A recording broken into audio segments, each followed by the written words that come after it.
Let's see if this is working. Check 1, 2. I'm just checking to see. Yeah, okay, it's working in audio. We've got that covered.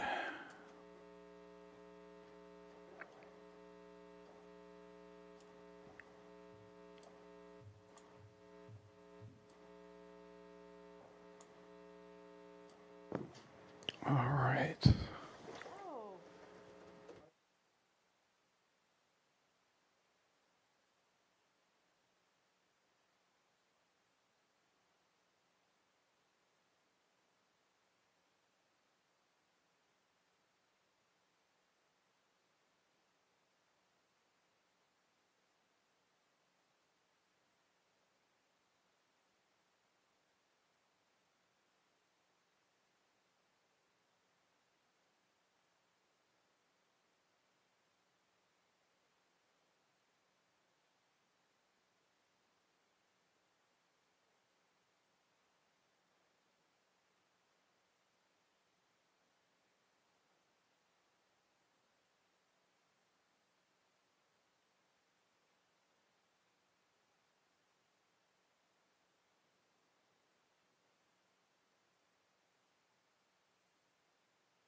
Yep, as soon as Sam says. Okay, thanks, Sam. Oh, what time is it? 12:09? Hey, Tom, welcome. Make yourself comfy. Ruby, would you take, why does this feel so loud? Isn't this loud? It's like louder than normal. All right.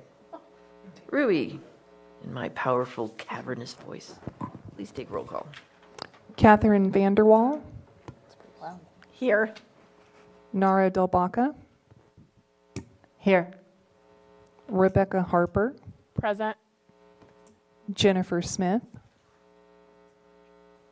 a Fire District Representative, Paul Blues, Kelseyville Fire. William Wise, Richmond Kelly, Here. and Robert Geary. All right. Hey, Will, welcome. Have a seat down here. At the table, preferably next to a microphone. Awesome, thank you. First item on our agenda, consideration of minutes from September 23rd task force meeting. Rebecca, can we take these up? Rebecca, Fire, Will. Yeah, I think we can. Yep. Nara, Rebecca, Will, Richmond. Yep. And Paul? Oh, okay. Yeah, we can do those. Super duper. Are there any questions, comments about the draft minutes? If not, we'll open it up for public input. This is the September 23rd, 2024 draft minutes.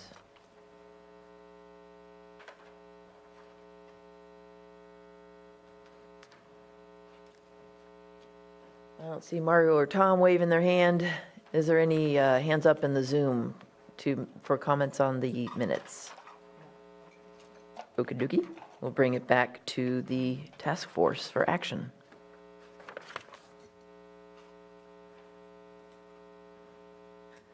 I move to accept and file the September 23rd minutes. Second. We have a motion and a second. All those in favor say aye. Aye. Aye Aye. opposed. Welcome, Jennifer. Okay, that passes.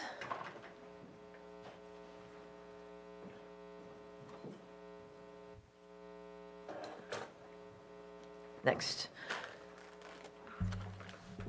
Okay. So the next item is review and discussion of task force topics for the remainder of the 2024 calendar year.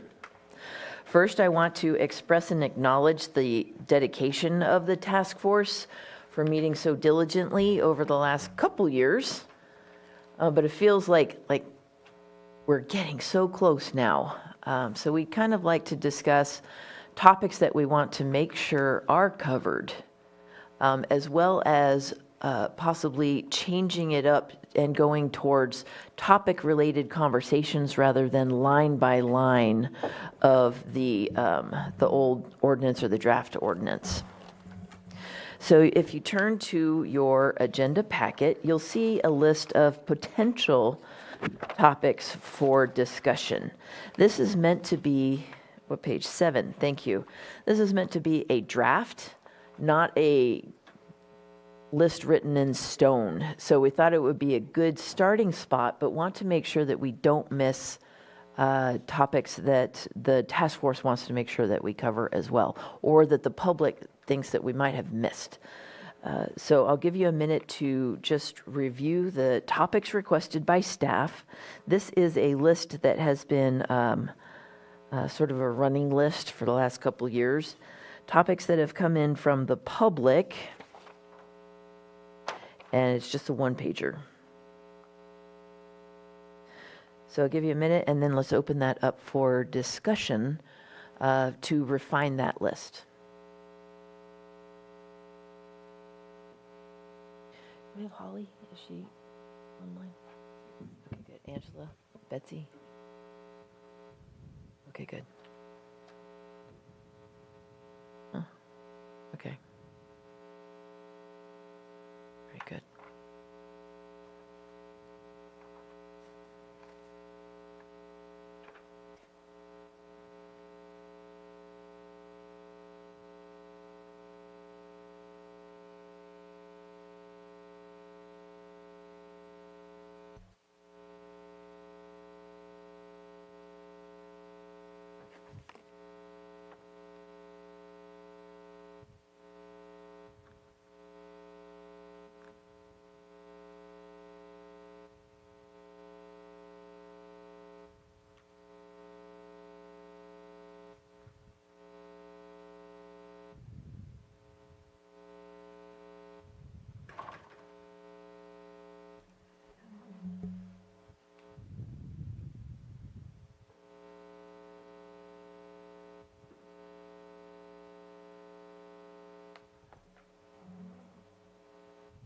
Are there any questions, comments for the task force on the list? Let's start with just topics requested by staff.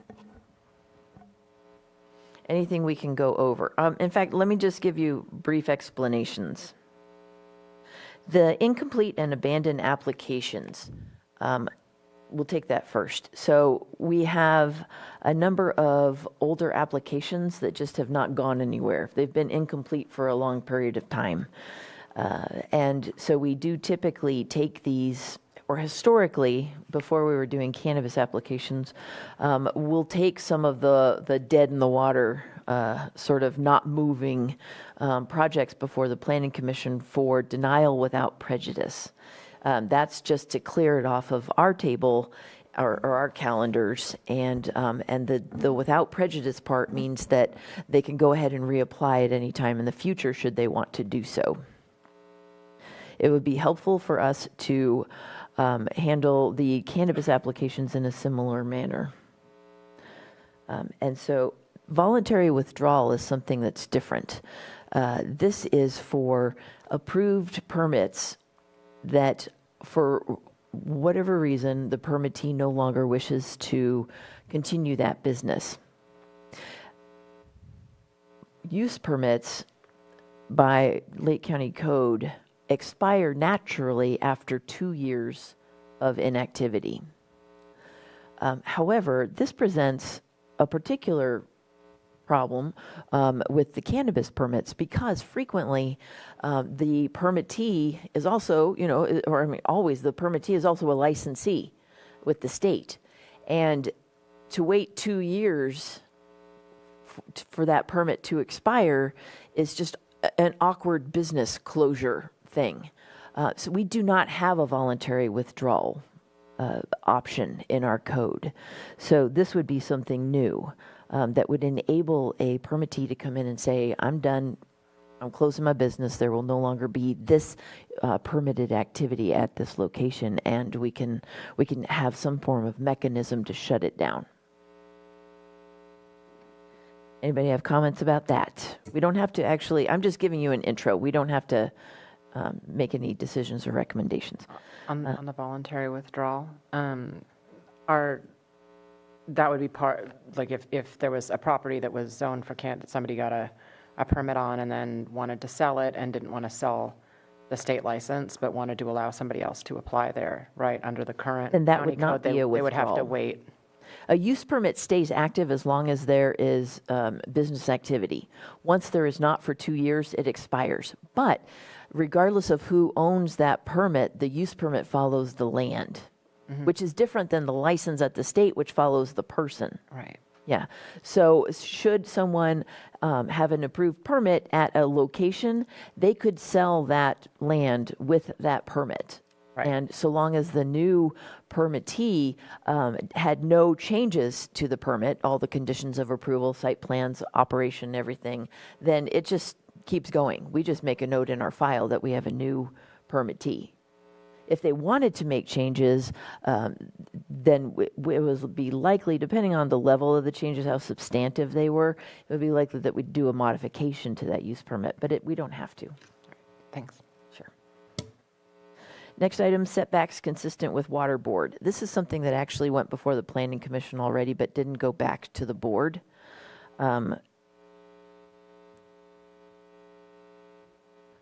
Well, I'm just not sure why it's on this list, because I thought we were going to take it back.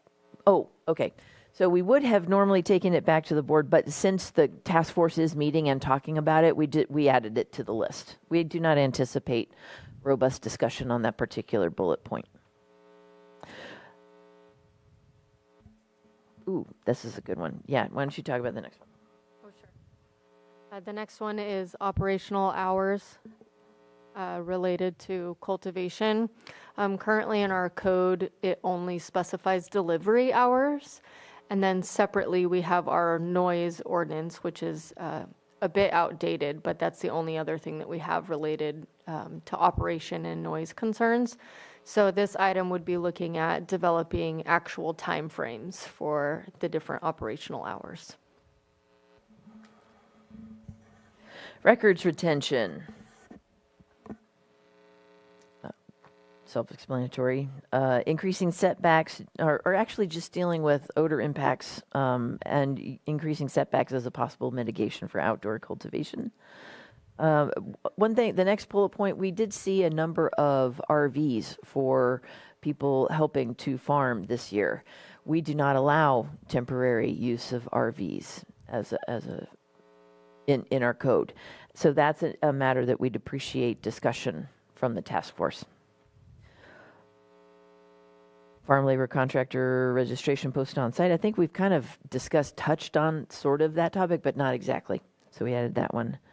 Oh, this one is a big one. Notice of applicability date. This deadline for the last few years has been October 31st, 2020. The board is going to need to decide if they want to change that that date, which effectively would open up the gates for newer applications. Figurative gates, not literal gates. So, yeah. Additionally, this is a policy thing, maximum 12 applications per month.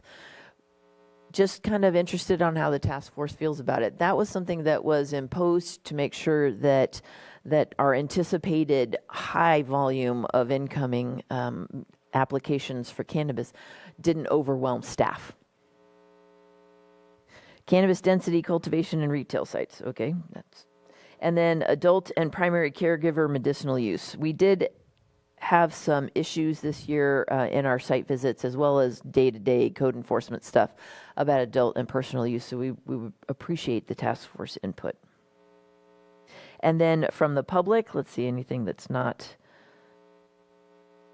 I don't see anything here that requires explanation. It's kind of concise but pretty clear. Is there anything that the task force thinks is missing or you'd like to remove from the list?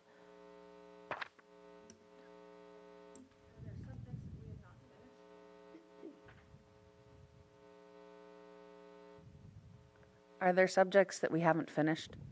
I'm thinking specifically badges. Badges? Oh.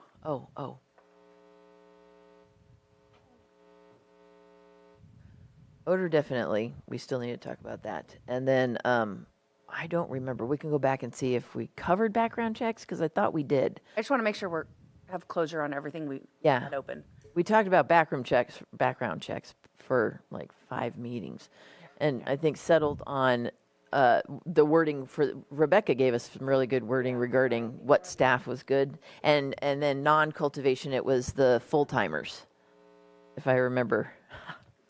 I was just hoping to see if there's any way we can see these potential focus topics correlated to the remaining sections of the ordinance that we would have been working through.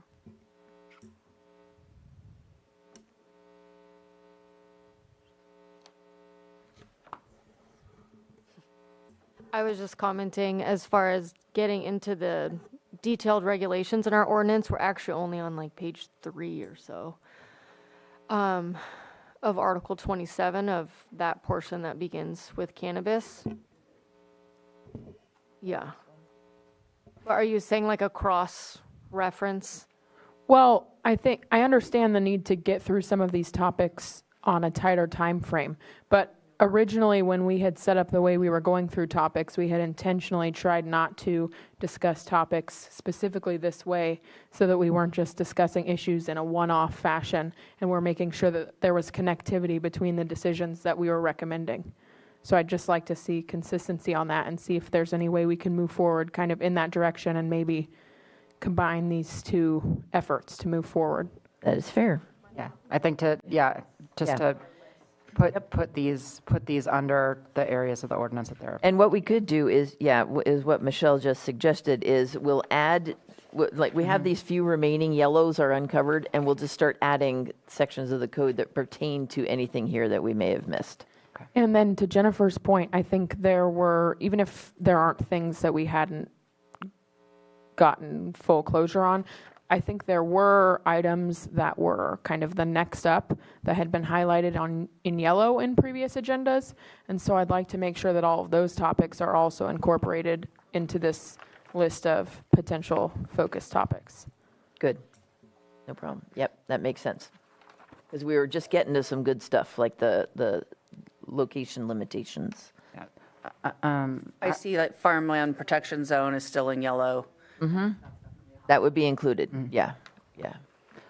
Just want to make sure that we're still planning to address the conditions and for the zoning chart that we put through, right? I know we haven't addressed that yet. I don't see that. Development That on here, standards the for the develop, different exactly, businesses. development and performance standards Good, we'll for, add that. to make sure that we're supporting the changes to the zoning ordinance that have already gone through, or the zoning chart that was adopted last year. Specifically density, clustering, Yeah, and I think just certain, I know there were certain, some restrictions we were talking about with some of the additional business types that we were going to allow potentially some of our supply chain businesses, there are cultivators and our manufacturers to potentially participate in. But I imagine that there were going to be certain restrictions or some fences we wanted to put around that, and I know we haven't gotten to that yet, and I wanted to make sure we do get there. And then fallowing, I don't think the county has a. I'd like to see the county and the state kind of in sync on that. I don't know that there's a really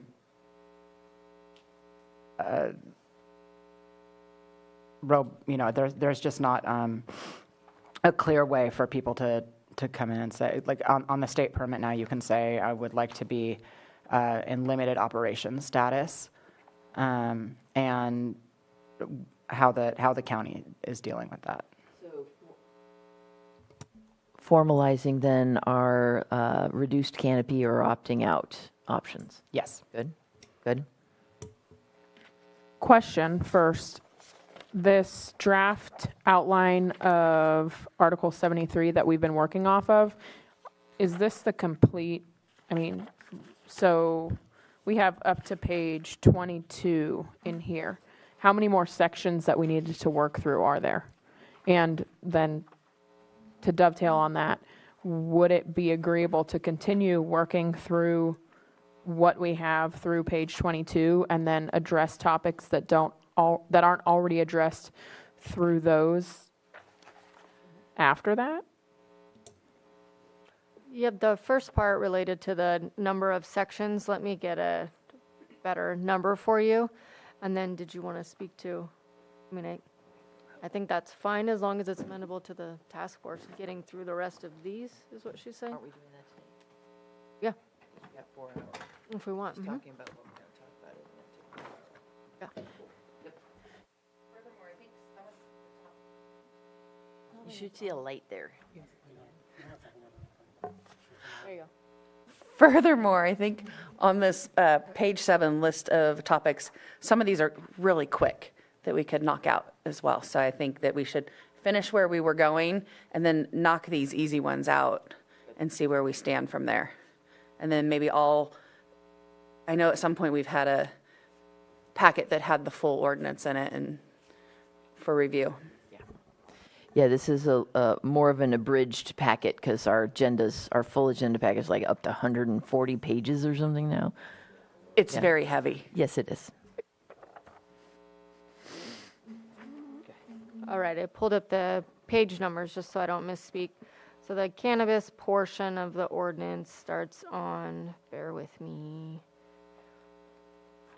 of Article 27 starts on page 27, 110, so essentially page 110. And we are on, right, we left off at prohibited activities with odor, generators, lights, and such at page 120. And then it goes through, there's essentially about 40 more pages. I'm still scrolling. Oh, that's duplicate. Yes. And so the opportunity to consolidate, it goes through page 172, just for reference. And a lot of that could be consolidated. But we can make sure where this list is covered in that same format, we can still just go through that and then add anything that we don't see in there from the list. But are there any other topics we want to make sure that we're covering? In addition to what we were already planning to cover Yes, through this outline assuming that format is still in and there, then yeah. this compiled Yeah, list. this list isn't meant to be a switch out. It's the things we want to make sure we're also covering. Because a number of the things, especially what came from staff, aren't in here in the first place. It's stuff we've had to figure out as we've gone along. It looks like some folks are having trouble getting to the Zoom. It says waiting for host to join. Is there a different link for today? Let's take a moment.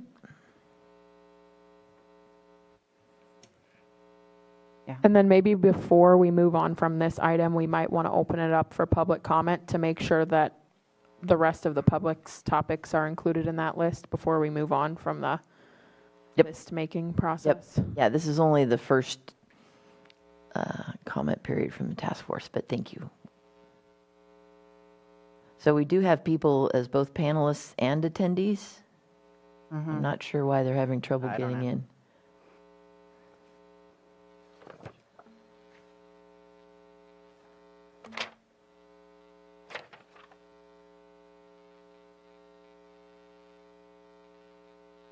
Yep, the Zoom link is on the bottom of the first page of the agenda in case people are having trouble finding it. Or if they just wanted to go in around the other way or just through Zoom. Without the Zoom link for the meeting, the webinar ID and the passcode are listed on the top of page 2. Okay. Yeah, I see it up and running, so not sure. Excellent. Okay, so what we've got so far is we're going to make sure that the topics that we've added are going to be reflected. We're going to keep going through the same formatting. And, oh, thank you. Yep, good. We've got the topics mentioned. If the task force is ready, let's open it up for public input. All right, go ahead, Ruby.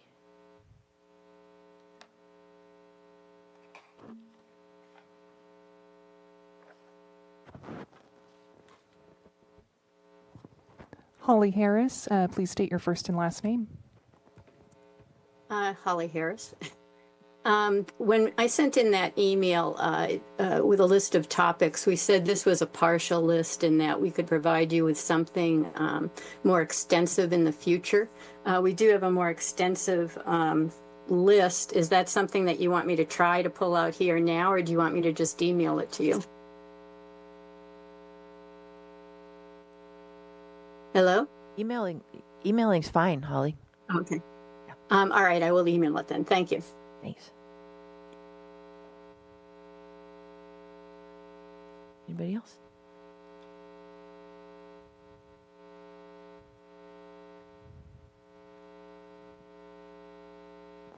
Angela, go ahead and please state your first and last name. Thank you, Ruby. Angela Emerald. So to the list, the public topics requested by the public, I'd say I have to agree with those. And the very last one, the cumulative impacts, not just about water consumption, but cumulative impact guidelines. I know the Planning Commission has asked for some sort of guidelines around cumulative impacts before. So is that something that we would, that the task force would deal with, or if this is going to go to the Planning Commission and they've been asking for cumulative impact guidelines, and then also exclusion zone map revisions to the actual map that's online. And is there any potential for clarification in this ordinance for on how easements are used? And I know there's been some discrepancy on easements. So would that be in here?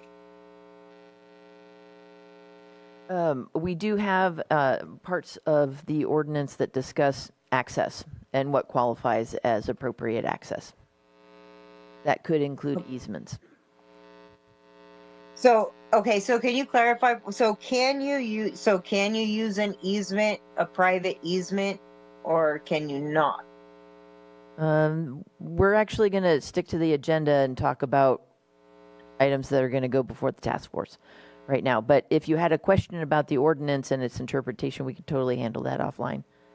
Okay, well, yeah, maybe I was just thinking one of the topics, maybe that portion needs clarification, but the hydrology and then the cumulative impact guidelines and hopefully exclusion zone map revisions. I appreciate. Yeah, the exclusion zones are still part of the draft ordinance, so that is definitely included on the list. Okay, it's just been like you said in the beginning, it's been a couple years, and we've been told it's going to get taken up. I just want to make sure. Thank you. Awesome, thanks.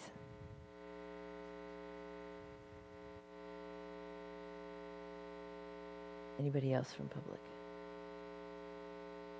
Okie dokie.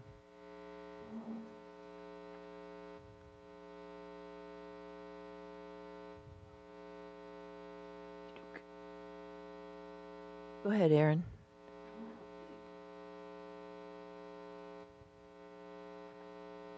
Thank you. Sorry, I joined a little late, so I don't know exactly if there's been an outline of what is on the Cannabis Task Force list to talk about. And I know you guys have talked about a lot of stuff, and it's been open conversation, so thank you for that. But I think in a lot of the non-cultivation folks have been looking at the event and consumption lounge part of the ordinance. So I don't know if that has been discussed. I mean, I know it has been discussed in some meetings, but just to convey that, Aaron McGurk from Clear Lake, just to convey that to the group in this public forum, that is of a lot of people's importance and on their mind for it getting passed sooner rather than later, just for economic well-being and diversification of revenue streams for especially the dispensaries. So, and probably a topic of conversation for a lot of people. So just want to put that out there. Thank you so much for having this tonight.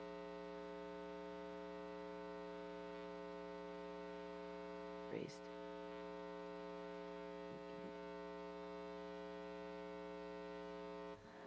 So we will bring this back to the task force.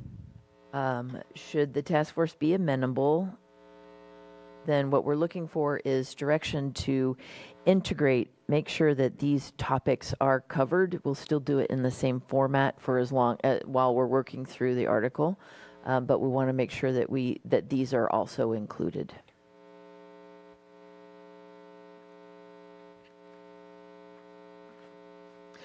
With the understanding also that there's a more comprehensive list coming from the public, and we can talk about adding whatever's not here at a later date as well. Is that a motion?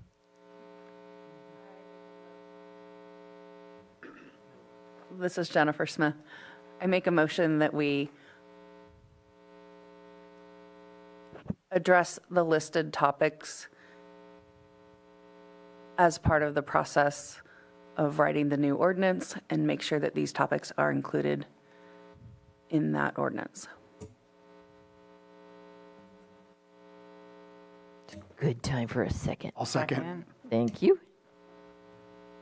Paul and Nara seconded. All those in favor, vote aye. Aye. Look at all of us, 7. Ooh, 7. Any opposed? Okay, that passes. Now, it would be helpful, since we're sort of talking on a higher level, conceptual level, that we're going to jump down to number 5, meeting times and quorum notification process. Let's see, so we got the email. Jennifer, why don't you introduce this item? It was your email. Oh, no, feel free to just talk about it. I just submitted this agenda item because I would like to have longer meetings, and hopefully we can get fewer meetings and more attendance like we have today, so that we can get through this. I feel like the hour and a half, we tend to really get on a roll right about 1:15 when we are getting ready to leave. So I was hoping we could discuss that and see what options would be open to everybody in their schedules.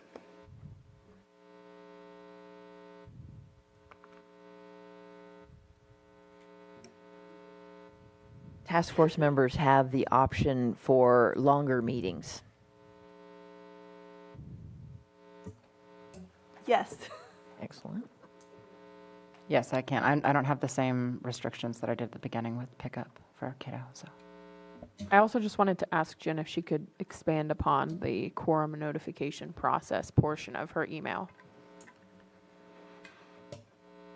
Hoping to have at least 72 hours of notice about a quorum prior to a meeting. I know that we're all changing schedules and around these meetings, and I know that people get sick. We have the fire department here who can't set their schedule necessarily. Yep.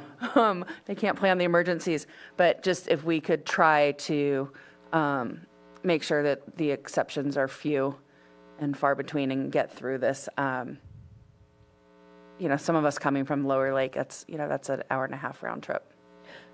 It would be easy for staff to send out an RSVP email, and if we could have RSVP notification no later than the Friday prior to the meeting, would that be sufficient time? I'm looking at y'all because y'all are the ones who are going to have to hit reply and say, yeah, we're coming. You're getting a Friday notice that we know for sure that Monday is going to happen. Makes it so, yeah, it makes that work for me. Okay. I mean, as Jennifer just stated, our schedule's dynamic, so I could RSVP saying that I'll be there and then end up not making it. Understood. We'll cut the fire guys some slack. But that just sounds like that would be excellent. Okay, good. Yeah, we're happy to do that regularly, just so we don't end up with 4 people at the meeting. So would we, if we're going to proceed with longer meetings, are we looking at the 1 p.m. to 5 p.m. timeframe that's mentioned in Jen's email, or timing similar to today's meeting? We were thinking 1 to 4 in the conference room.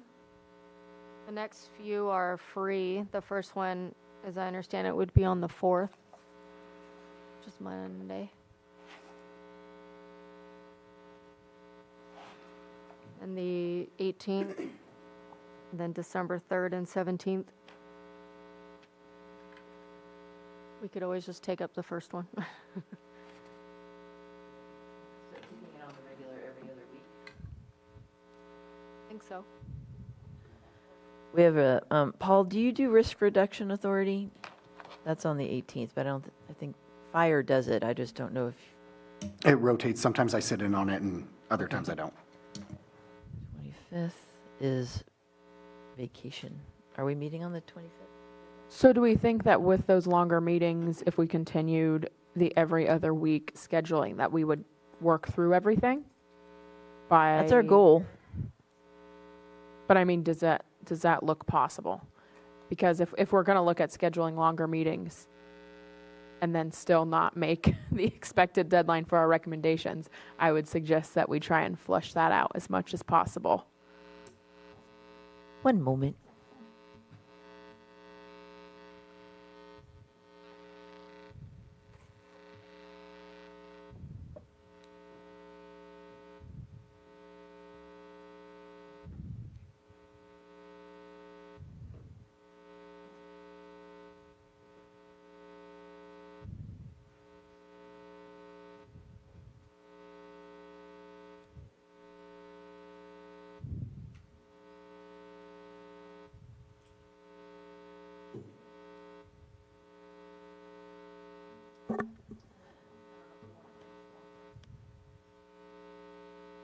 I think we can have the majority of it done by the end of the year. We're not going to make the full ordinance public hearing by the end of the year. But we are already going to scheduling taking an update from what the task force has done. So that's going to get to the board for their conceptual approval by the end of the year. But I don't think we're going to be done with our work quite by then. But we can work with the goal of getting it done early next year. So it's not an issue at this point if we're not able to get everything accomplished by the end of the year.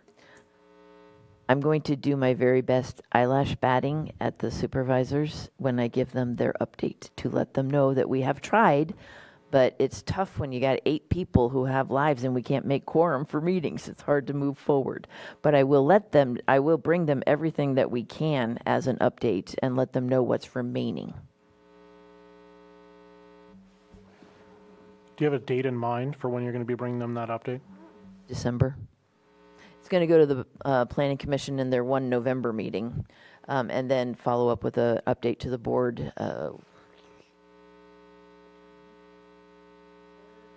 Mid-November is our Planning Commission, so I'm probably aiming for prior to the holiday season in maybe the second or third meeting for the board. I can definitely send this task force an update as we get that clarified, either the second or third. Will it be just an update, or will they be able to take action on what we've already approved? They are going to be able to take action in concept. Okay. So let me walk you through this whole process. We have all of these things that you have approved so far, and most of them have been, well, the stuff the board has talked about so far is business types, possible zoning districts, and level of permitting.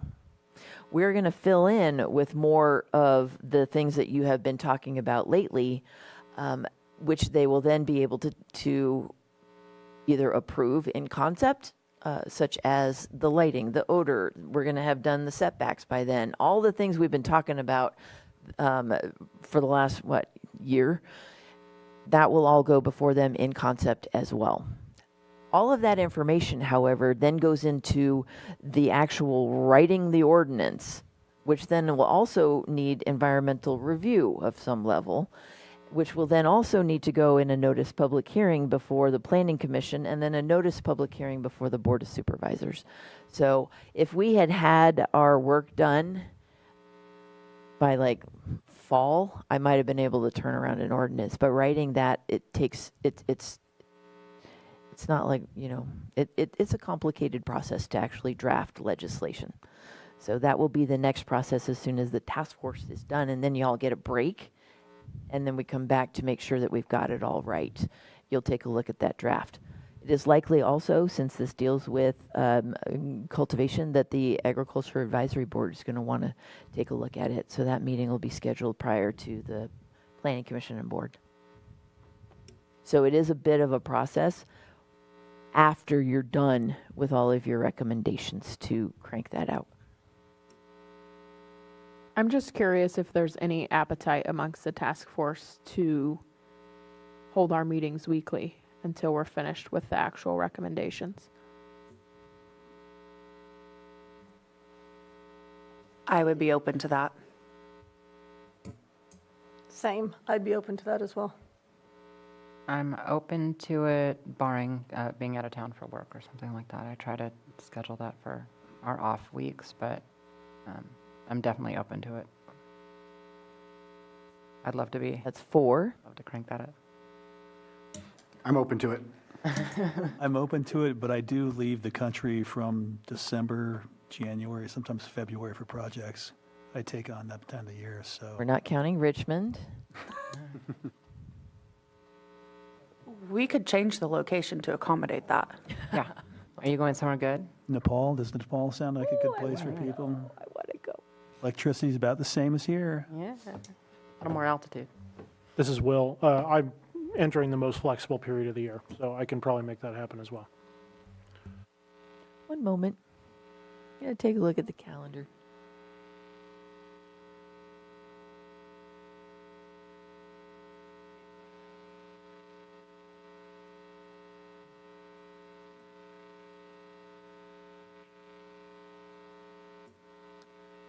And our next meeting will be less than a week from today.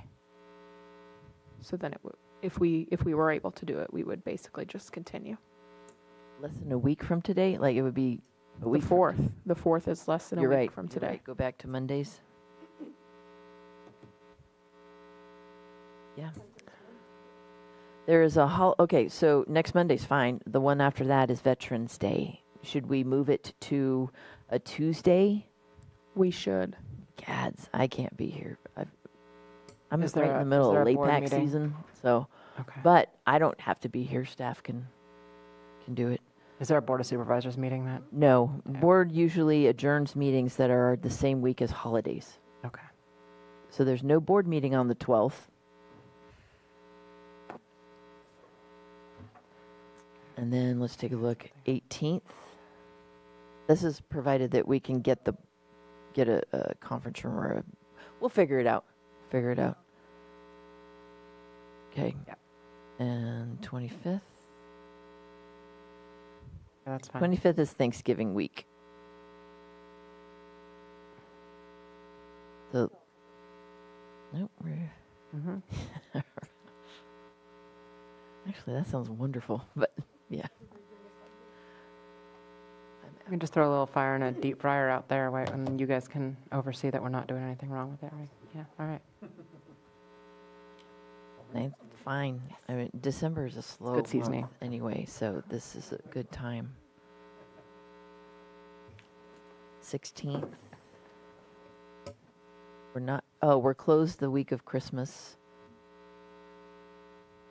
I'm gone. I know. The whole week the courthouse is closed, or at least the county offices. Yeah, it is.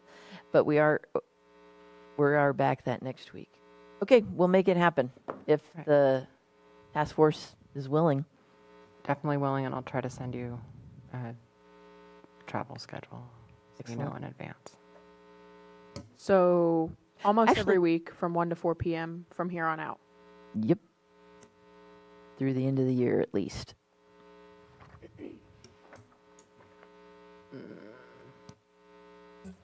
Is somebody going to send out like a meeting schedule or? Oh yeah, that'd be invites? us. Yep. Yeah. And then maybe for the RSVP, should we do that by close of business on Thursday? That way we know by Friday if we're going to have a quorum or not, instead of waiting till Friday night to figure that out? That would be lovely. Thursday would be great. Thank you. And if you could CC, let's do Ruby, Michelle, and I, and Mary's good too. We're bringing Mary in for staff support as well. Just to make sure in case somebody's out, we won't miss it. Yeah, we'll tag team. Yeah, it'll work. Do we need a motion on this? Mm-hmm. All right. So I move to hold task force meetings every Monday from 1 to 4 p.m. between now and the end of the calendar year. Maria, sorry to interrupt, but did you open public comment? Oh, thanks, Angela. No, we didn't. Let's do that now. Angela, would you like to go first? Sorry, I didn't know if anybody else was before me. Okay, so just for clarification, so we're talking from 1 to 4 every Monday, is that correct? That is correct. Okay, now my next question is staff comfortable conducting longer meetings more frequently with all the time crunches around LAPACs and general area plan? And is there a way that we can ensure that there isn't conflicting timeframes? Because there are, I think Rebecca and Robert are both on area plan committees, so to maybe take that into consideration, I'm not sure. Thank I'll you. throw that out there. Yeah, we'll take a look at that and let the task force know if there's any conflict. LAPAC season, or the 4 weeks that we had to really concentrate on local area plan advisory committee meetings, goes through the middle of November. So it is still impacting. It may, I think it impacts. Ruby, would you please pull up the calendar of confirmed LAPAC meetings and let's see what happens on a Monday. But that's evening, right?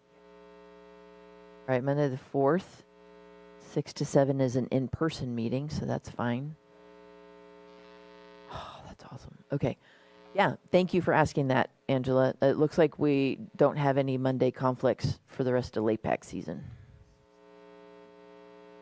Thank you. Yeah, good question. Any other public input? Holly, go ahead and speak.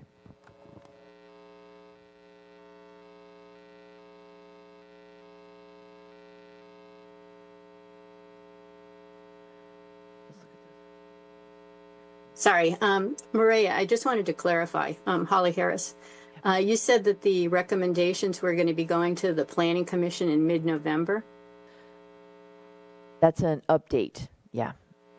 Okay, so that's the same update that would be going to the Board of Supervisors in December? Quite possibly, though, I might add some more. I might see if Okay. I can add in another meeting, just so the board has the maximum amount. Okay, and you had said that this would be they would get to rule on it or vote on it in concept. That's correct? Correct. Okay, and what happens then when we have 2 new supervisors in January? How is that affected? Once the task force has completed its work, then we will start working on drafting the draft ordinance, which will then go to the Board of Supervisors later in 2025. Okay, so I don't have any issues with you speeding up the, or adding in, extra meetings. It just seems, I'm not quite sure why it needs to get to the board by the end of the year, but that was just the question. Thank you. A couple board members have requested at least an update so that they could have the chance to do some consideration before they left office. So we'll bring them an update. Thanks, Holly. Is there anybody else? Okie doke. One moment, we wanted to just check. There are a couple Mondays that are holidays, so let's see if there's another day that week that is good for the task force. And Angela, we'll open this back up for public input in just a second. Don't let me forget.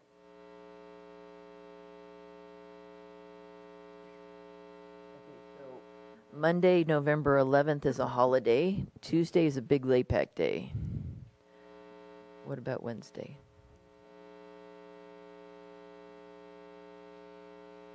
Wednesday has 2 LAPAC meetings. What about later that week? Holly, what do you have? Ruby, what do you have that week? The teens. Thursday only has an evening meeting, but I think we have planning. Do we have planning commission 14? Yeah, we have PC that day. Okay. Let's not do that to them. Let's not do Friday. Really?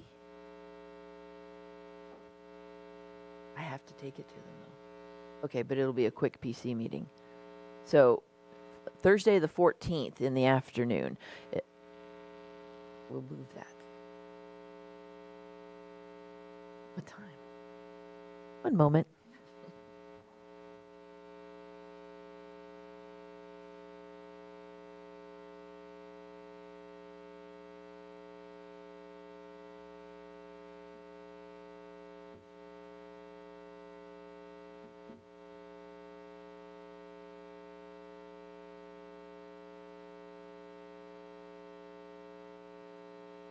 If the task force would check availability for the 14th, Thursday, that afternoon, 1 to 4. You can't? Okay. I can't do the 14th either. No? Okay. Not in the evening. Or afternoon, not evening. Okay. How y'all feel about a Friday? 15th. Better? Fine with me. Okay. We know Richmond's in Nepal. Friday the 15th, 1 to 4. 1 to 4. Good. 3. We're talking November, correct? Correct. And I'll be here for that one. Excellent. 4. Yes. It looks good right now. That was a yes? Yes, it looks good right now. Yeah. Okay.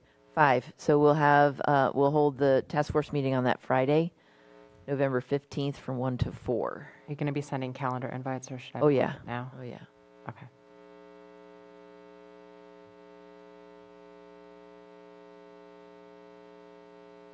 Okay. Then we're good till the Christmas week, which is closed the whole week, so we don't have a good day for that.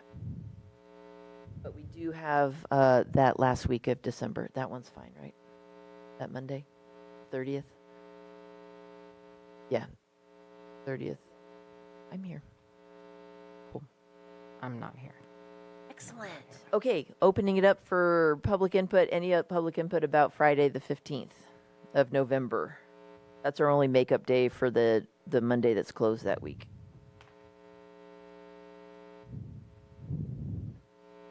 Maria, it wasn't going to be a comment just on November the 15th. I was just going to ask at the meeting on this upcoming Monday, can you guys put a list in the agenda of the meeting dates and times, please? It's a really good idea. Yeah. Thank you. Thanks, Angela.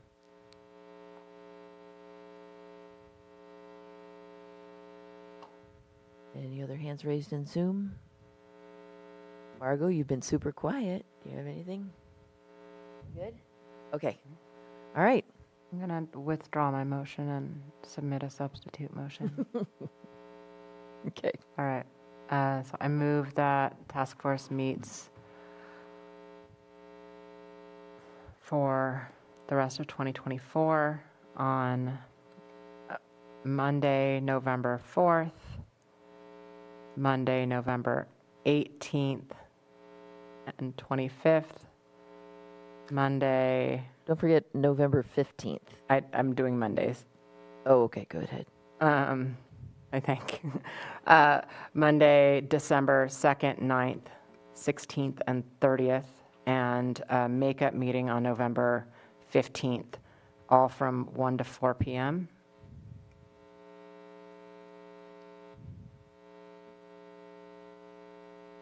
You said the 25th of November? That's the Thanksgiving week. Are we good? That is the Thanksgiving week.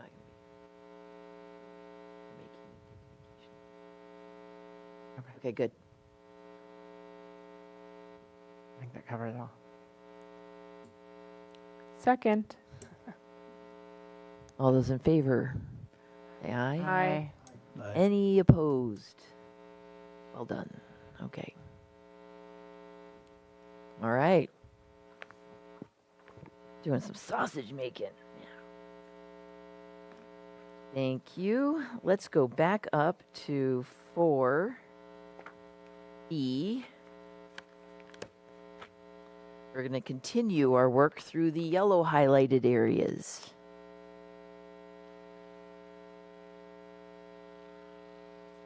All right, so that starts on page 19 with electrical generators. We've talked about electrical generators.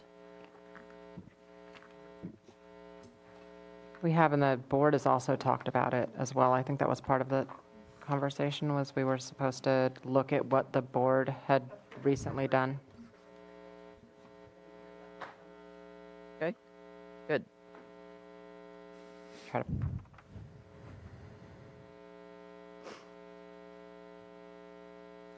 We're going to find our place then. Lighting. Let's make sure we get this. Reflect that action. I think we're a little. We didn't make motion on lighting or generators. Okay.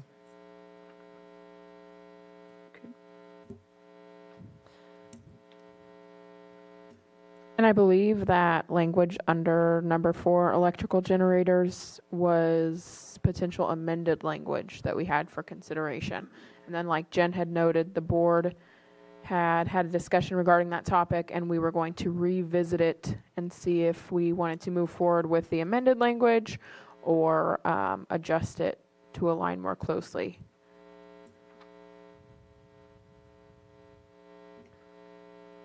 This is a good moment for a 5-minute break. Let's go ahead and take a break.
Sam. There's trunk or treat at Rainbow Ag. All right, let's bring this meeting back to order. We've got cookies, we've got caffeine. Doing good. All right, call back to order, whatever time it is. Back into electrical generators. Thank you for that break. We were able to kind of get caught up to actually where we are right now. If you take a look on our newly approved minutes, you'll see the action that we took on generators last time. We were discussing modifying that wording for adding all cannabis cultivation to the beginning of that draft statement. Temporary hoop house structures, use of generators, and pulling language from the state ordinance. Okay, so that gave Mary a moment to copy ordinance 3135. Did you make extra for Tom and Margaret? Okay, good. And okay, great. And let's take a moment to scan the 3135 ordinance to find the generator stuff. We can talk about it. One moment. See a bunch of stuff on page 3. There you go. Yeah.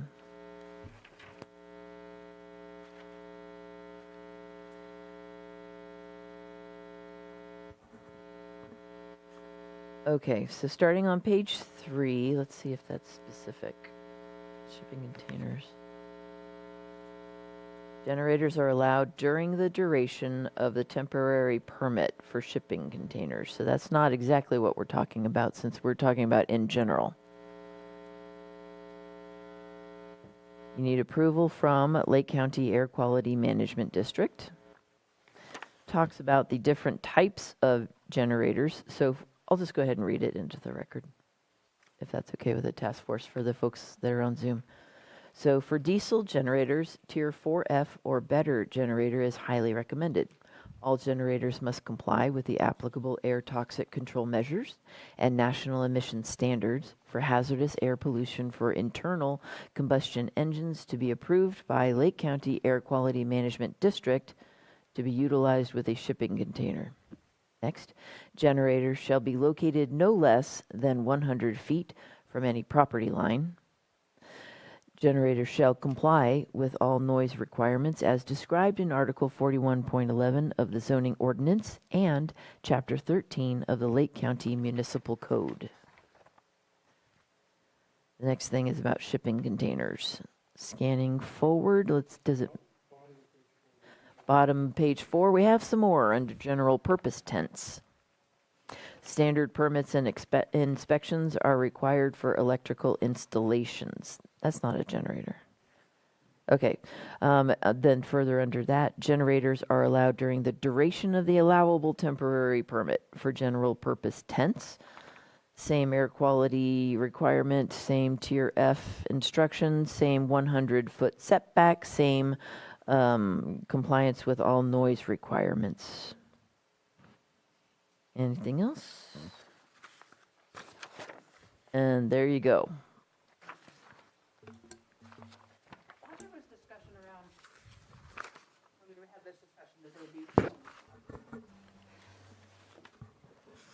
It's Jennifer Smith. I thought that we discussed having one part in the entire ordinance for generators, and that this was kind of a stopgap because we got this approved sooner than the rest of the ordinance, and that we would mirror the language for the entire ordinance, so you didn't have to look multiple places for a generator. So it seems like now would be a really good time to put this all in one place, and that place being, what is that, prohibited and restricted? Because it's,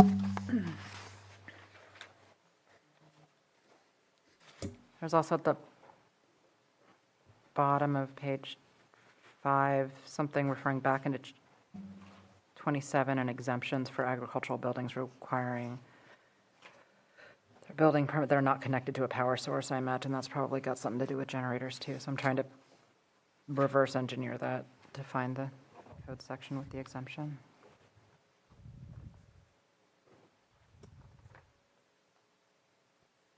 You were talking about another place where it's located? Another part of this ordinance that discusses power sources or a lack of power sources. Oh, ordinance. Okay, thanks.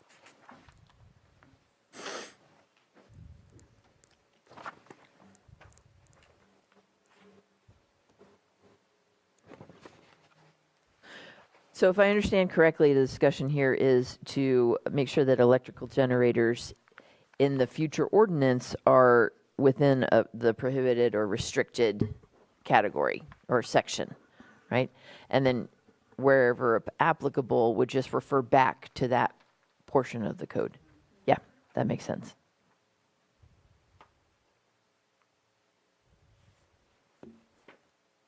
Additionally, just reminding the task force that there was support to add all cannabis cultivation to the beginning of that draft statement. Right now it reads indoor and mixed light, and that's been a gap that we've dealt with over time regarding what to do for outdoor.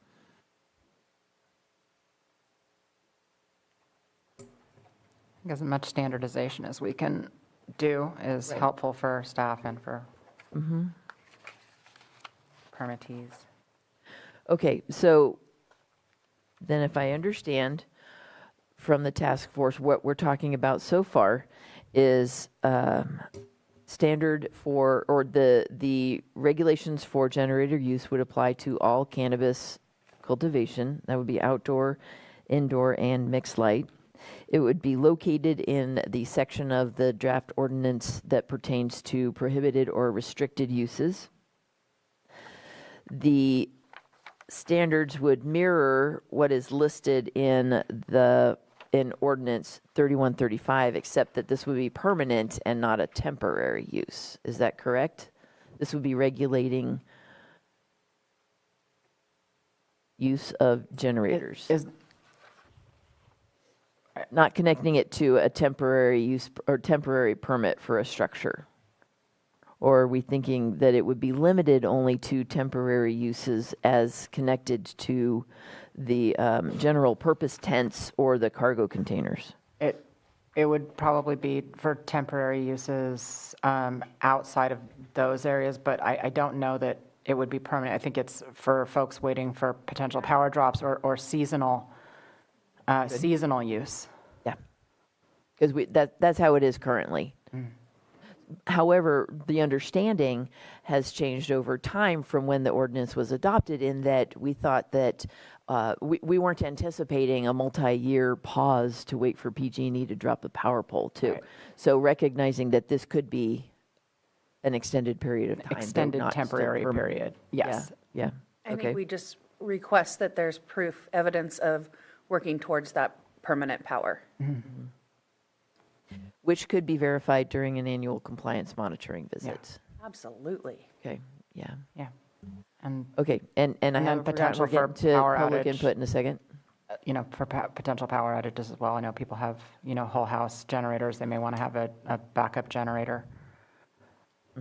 So I think what we're working towards could be achieved by amending the language under Section 4 electrical generators when we're ready for that. Okay. Let's get some public input. Anyone care to speak on 27.3 with all that other stuff behind it, electrical generators? Anybody in the Zoom? Margot? Anything? No? Okay. Okay, going to Zoom room. Go ahead, Peter. Is that Mr. Lucchetti? Mm-hmm. Great.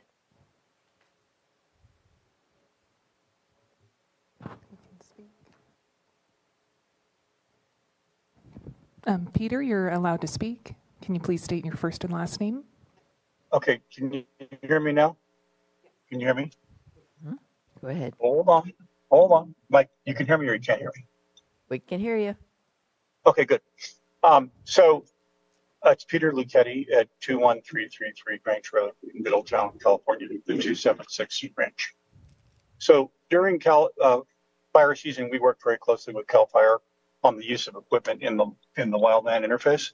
And the policy we follow voluntarily, which might be relevant to this policy that you're referring to for cannabis, is we do not use equipment in the field when the humidity level drops below 50% on the advice of CAL FIRE. So that may be kind of restrictive for people in cannabis, but I'm telling you what CAL FIRE has advised us to do and what we abide by voluntarily out on the ranch. Do not use a chainsaw, a lawnmower, a weed whacker, a tractor, or any field equipment when the humidity level drops below 50%. And that's the policy that I think should be adhered to in this case. Thank you. Mr. Lucetti, did you mean that to apply to electrical generators? That's what we're talking about right now. Yes, that's exactly what I was suggesting. Thank you. With one exception, it is possible to install an automated standby generator with appropriate fire remediation infrastructure.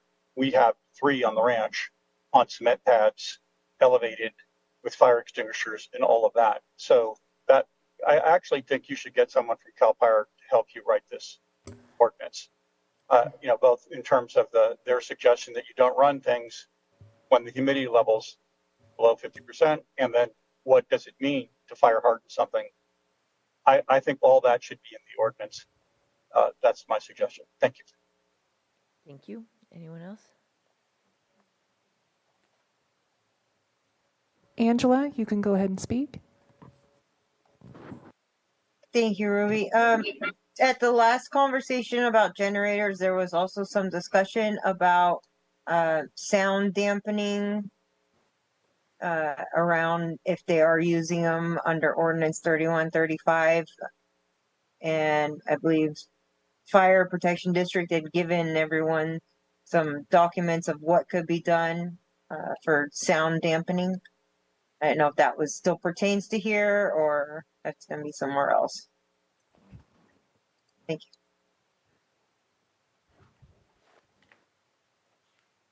Thank you. Anyone else in Zoom?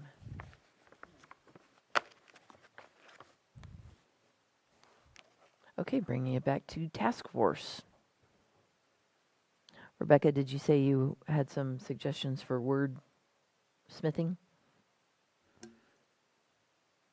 Potentially, I also want to confirm we're wanting to include temporary use of generators for folks who are having difficulty getting their electrical situation. Okay. So just to touch on this a little bit, just to make sure that depending on the amount of generators and everything that they have also, it's going to trigger fuel storage, emergency shutoffs, hazmat action plans, right? Everything along those lines, maybe even secondary containment for the generator, depending on the fuel, how it's stored, what's going on. So there's a lot more that's going to kind of go into this. And I just did a real quick thumb through.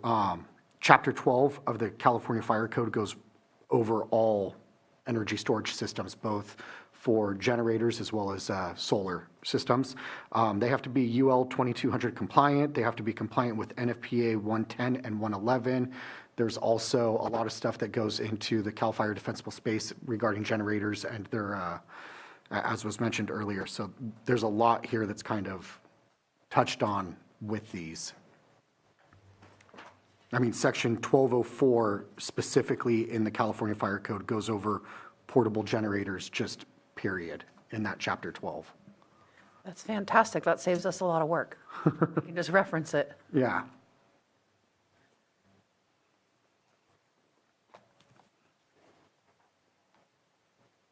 You said chapter 1204, the state fire code? Yep, it's chapter 12, and then section 1204 is portable generators, and it goes over fire extinguisher requirements, containment requirements. It even goes as far as to reference the California Electrical Code, and if they do have extension cords running off of that, what they have to be compliant with, the UL standards. That's great. Typically, I'm just looking for the mechanism to ensure compliance with those state codes. We're usually checking that if we have a building permit required for electrical service or generators, so we may want to require either a building permit or some form of temporary permit. So I see here, temporary permits in ordinance 3135 are required for the use of temporary ag structures. It doesn't necessarily require any sort of permit for the use of a generator, unless I'm missing something. So I think this might actually have to be broken out into generators for temporary, full-time, temporary use for a structure, and then temporary use for a temporary, For an extended temporary use. yeah, because, and this was what I remember now when we were going over 3135 in board chambers, for these temporary uses, none of these are actual structures. And so there was much discussion about whether that code actually applied to it. So I think that we could definitely because we have don't two consider sections of this. a generator as a structure, so that it would not normally trip or require a building permit. Yeah, and I think that, there's some definite parts of that code with vegetation clearance and fire extinguishers that should be included. It's too easy to say, use your best practices, best management practices for safety. I don't know. So the wording is fine where it is for unanticipated temporary uses. Extended temporary use while waiting for your permanent electrical source to be installed sounds like that's where we're different. That's where it's different. And one is a seasonal use, and one is it's a building permit. There is in the temporary structures ordinance, there is a requirement to comply with other required county and state permits. And then there's also under Section 2, subsection G, standard permits and inspections are required for electrical installation. And that's could extend, that again. But the state requirement sounds like it's pretty robust, so I don't know that we need to write something, but if we just. No, I think actually it's require enough right now to have direction from the task force to say that we need to make sure that going forward, it's separated out in the draft ordinance to recognize unanticipated or emergency generator use versus we'll need additional language for generators that are going to be used up while waiting for permanent power installation, to make sure that those follow those extra regulations.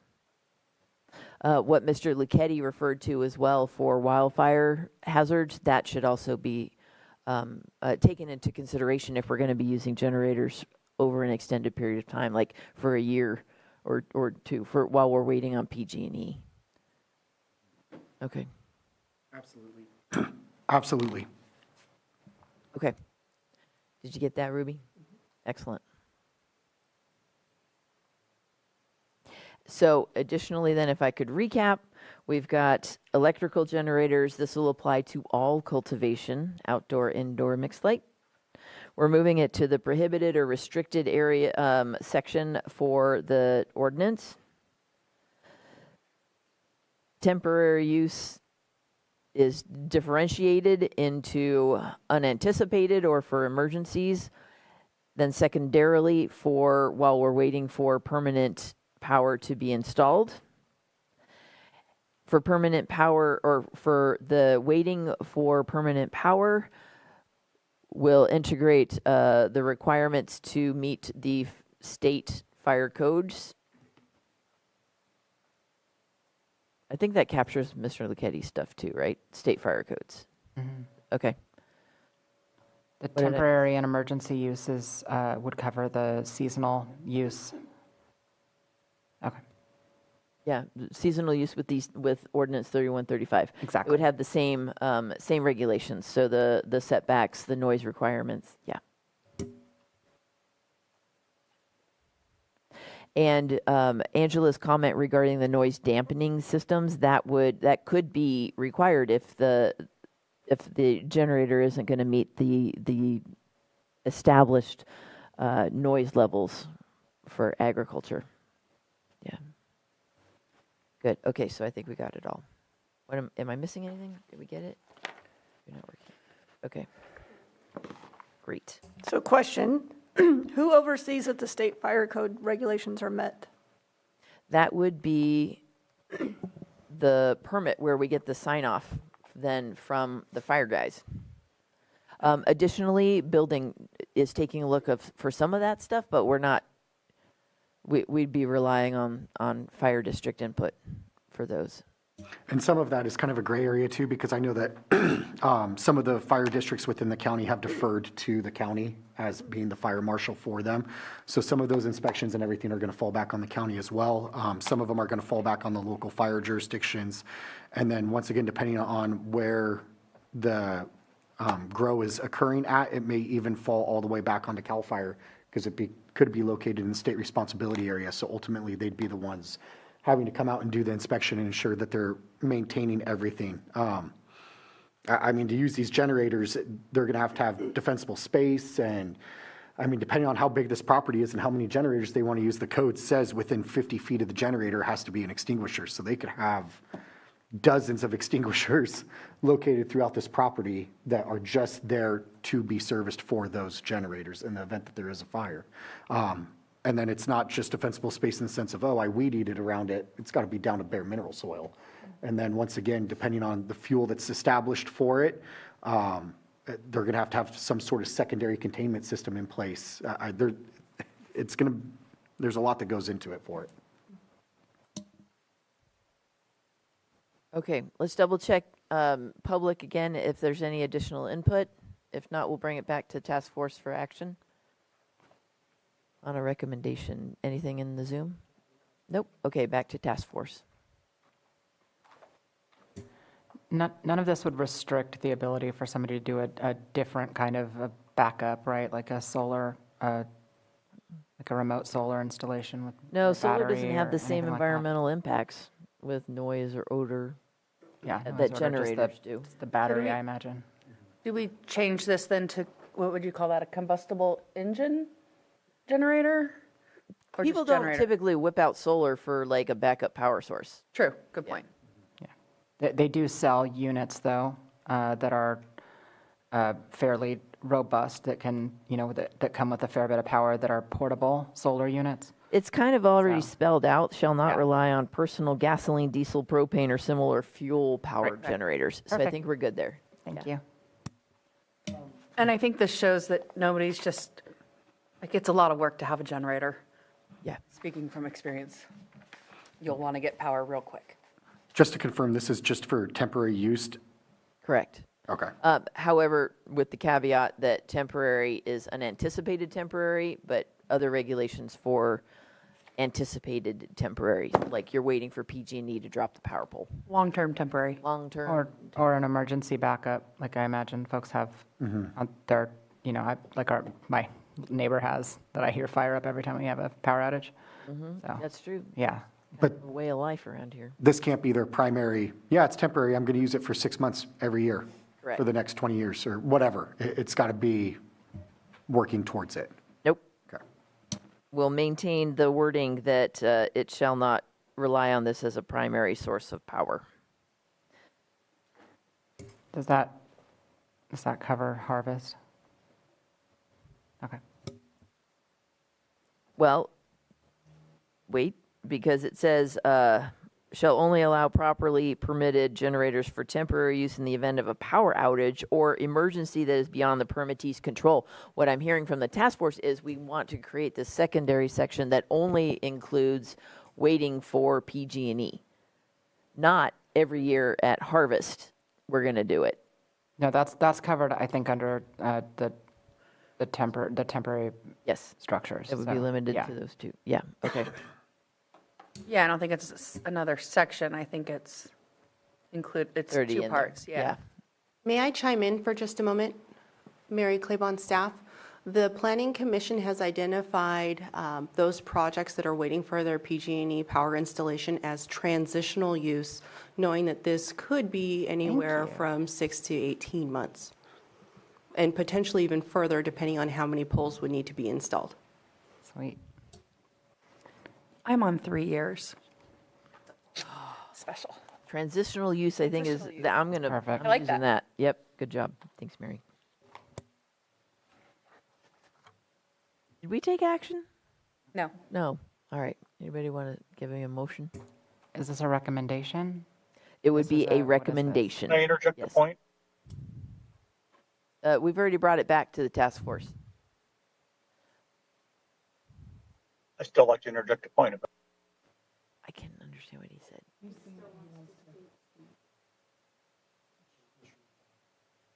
Okay, Mr. Lucchetti, go ahead.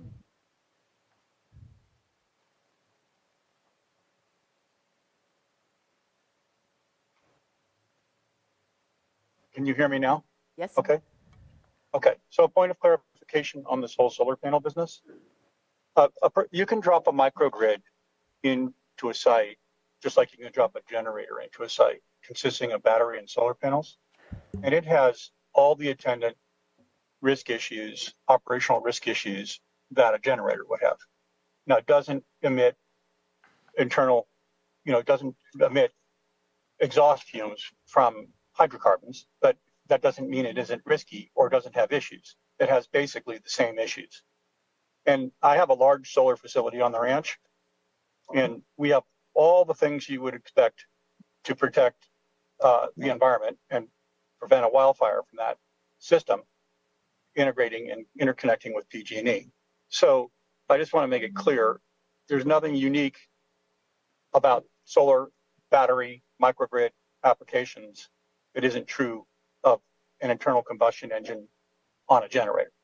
It's the same concerns, same risks, and issues that have to be addressed. And I just wanted to finish by saying, I think that as you consider all this in cross-reference to state policies, which is great, it's an evolving story. I sent out a note today about the National Wildfire Leadership Council, which I've been involved in quite heavily, and the policies and the guidelines for preventing wildfires are evolving very rapidly. And God only knows, Lake County needs to embrace those policies. Thank you. Thank you. All right, back to task force.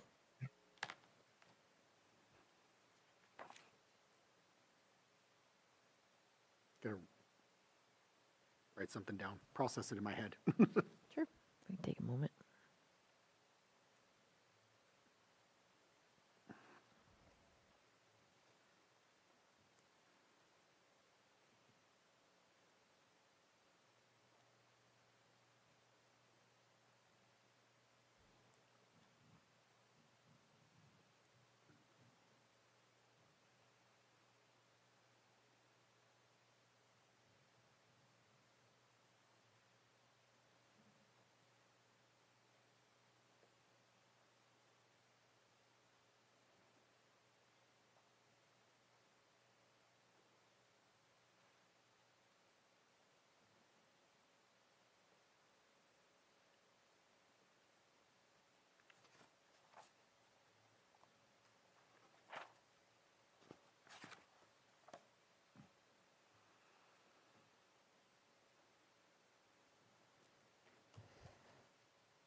We're ready for a motion anytime you guys are ready.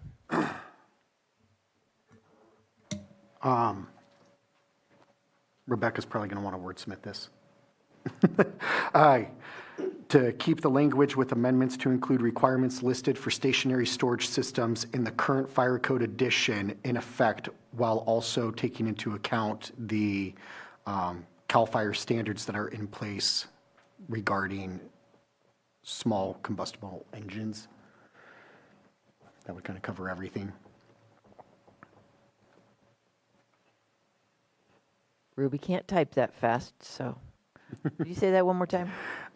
Keep the current language that they have for the electrical generators with amendments to include the requirements listed for stationary storage systems in the current California Fire Code edition in effect. Trying to make it so that it's not something that has to be revisited because it says 2022, just a catch-all, when the 2025 code comes out. It's just whatever the current code edition is in effect. And along with any CAL FIRE standards that are in place. Okay, let's capture that, as well as the recommendation including that it applies to all cultivation types, that it's moved to the prohibited or restricted uses section of the draft ordinance, that there's a separation for, or a differentiation done between power outage or emergency beyond permittee's control versus transitional or anticipated extended temporary use, and that we're capturing or including and requiring compliance with California Fire Code and that second one that you said. The CAL FIRE standards. California Fire Standards. Is that your motion? That's my motion, essentially in a nutshell. Great. That's why I said Rebecca might want to wordsmith it. Want to touch that one, Rebecca? I'd Are have we to good? put my eyes on it to even. I think I've got, I think that captures where the task force has focused so far. And this is this is something that's an in-concept recommendation. You'll have a second look at it once it finally comes back as a draft ordinance. But that's what I'm getting is what the task force wants to see. Did I miss something? It's a bigger question. That was a motion, so that's a motion from Paul. Second. Okay. Second with discussion, or are we ready? Okay, all those in favor? So, and we're amending this section of the code to not say prohibited, it'll say prohibited and restricted. Correct. Okay. This would be the restricted part. Yeah, because there's a lot of, we are prohibiting it as a permanent sole source of power. It would be used either temporary as an unanticipated emergency or transitionally while waiting for PG&E. okay. I just want us to be careful about how much we're putting under prohibited and restrictions that are actually performance standards or Good. other standards. Yeah, Okay, that's cool. a good point. Thank you. Can we ready to vote. see this at our next meeting also? Just see what the language comes out to? I won't have the language ready for the next meeting. Okay. This is going to come out in the draft ordinance. The recommendation and concept is coming from the task force. Then when we finally crank out that draft ordinance, you're going to see it there.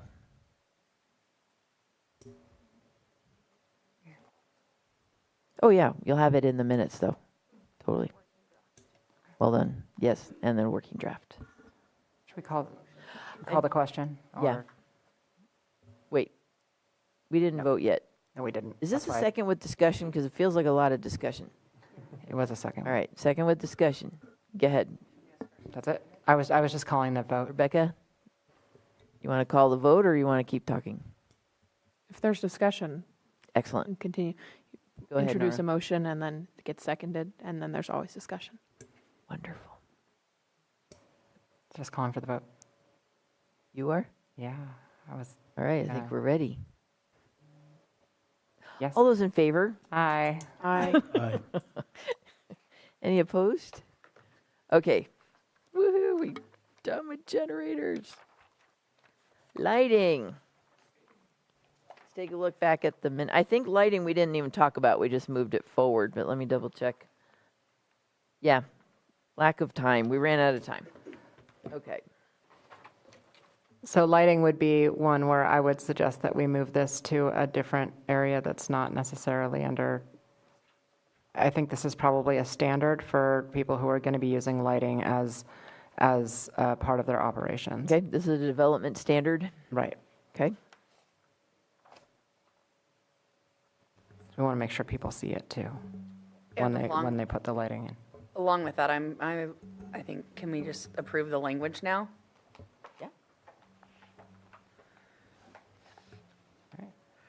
I move that we. Wait, don't move yet. Let's get public input. Sorry. Yeah, right? That's right. I know. Right? So quick. Okay, so we're thinking that this is more of a development standard than something that's in prohibited or restricted. Let's say what it is exactly. Fully contained within structures, shielded to fully contain any light or glare. Artificial light shall be completely shielded between sunset and sunrise. What does that mean? Completely shielded? Like downward cast? This Typically, is in a lot of our codes, you'll see that it's downward pointed. It should not escape the parcel. It is in compliance with dark skies. Should we have That's that how we language usually in have there? it worded. Should we have that as the language in there? But I imagine if it's specific to cannabis cultivation, they may be talking about pulling tarps. But this looks more like a restriction of a different kind, which It would actually be the kinda dark says sky. the same stuff. If we can find Yeah. a description that's already in use, Mhm. and just Yeah, we want to capture that it's downward facing, that it doesn't leave the parcel or the project area, and that it is in compliance with dark skies. Sometimes the dark skies also applies to the type of lighting, the lumens, that kind of thing. So, okay. So move to development standards, downward facing. And we're about to take public input. I'm not considering this action limited to parcel. I think we could also sky just compliant. refer to dark skies or Yep. because that may get adapted as technology changes too, so. Yeah, good, dark sky compliant. Okay, that's where we're starting. Any public input on this? Where'd Tom go? Any public input in the Zoom room on this? All right, so moving to bring it back to task force, moving it to development standards, downward facing, limited to the parcel, dark sky compliant. Anyone want to take action as a motion? So moved. Got a motion by Nara, second. second by Paul. All those in favor? Aye. Aye. Excellent, 7-0, that passed. Oh, any in opposition? Any opposed? Nope, good. Next. Pesticides. So far, what we've got is the use of any pesticide that's been banned for use in the state is prohibited. Yeah, I think we need to expand on You this think? section. We could leave that in there, because honestly, that applies to anybody. But I would like to have the term pesticide in there of the definition as defined in the Food and Ag Code section, Division 7, Chapter 2, Section 12753.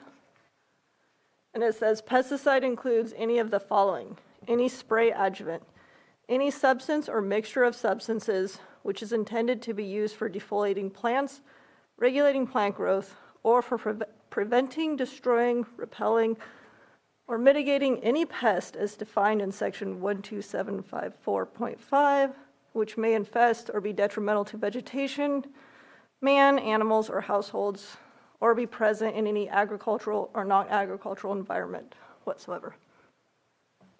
And you are going to send that to us because Ruby doesn't Sure. type that fast. Right? Okay. do we want it included there or in definition? Do we, that would be included in definitions, Okay. correct? But don't know that we pesticides is have going it to in- remain in prohibited or restricted. Yes, Right. so then anybody using pesticides also needs to obtain an operator ID and private applicator certificate.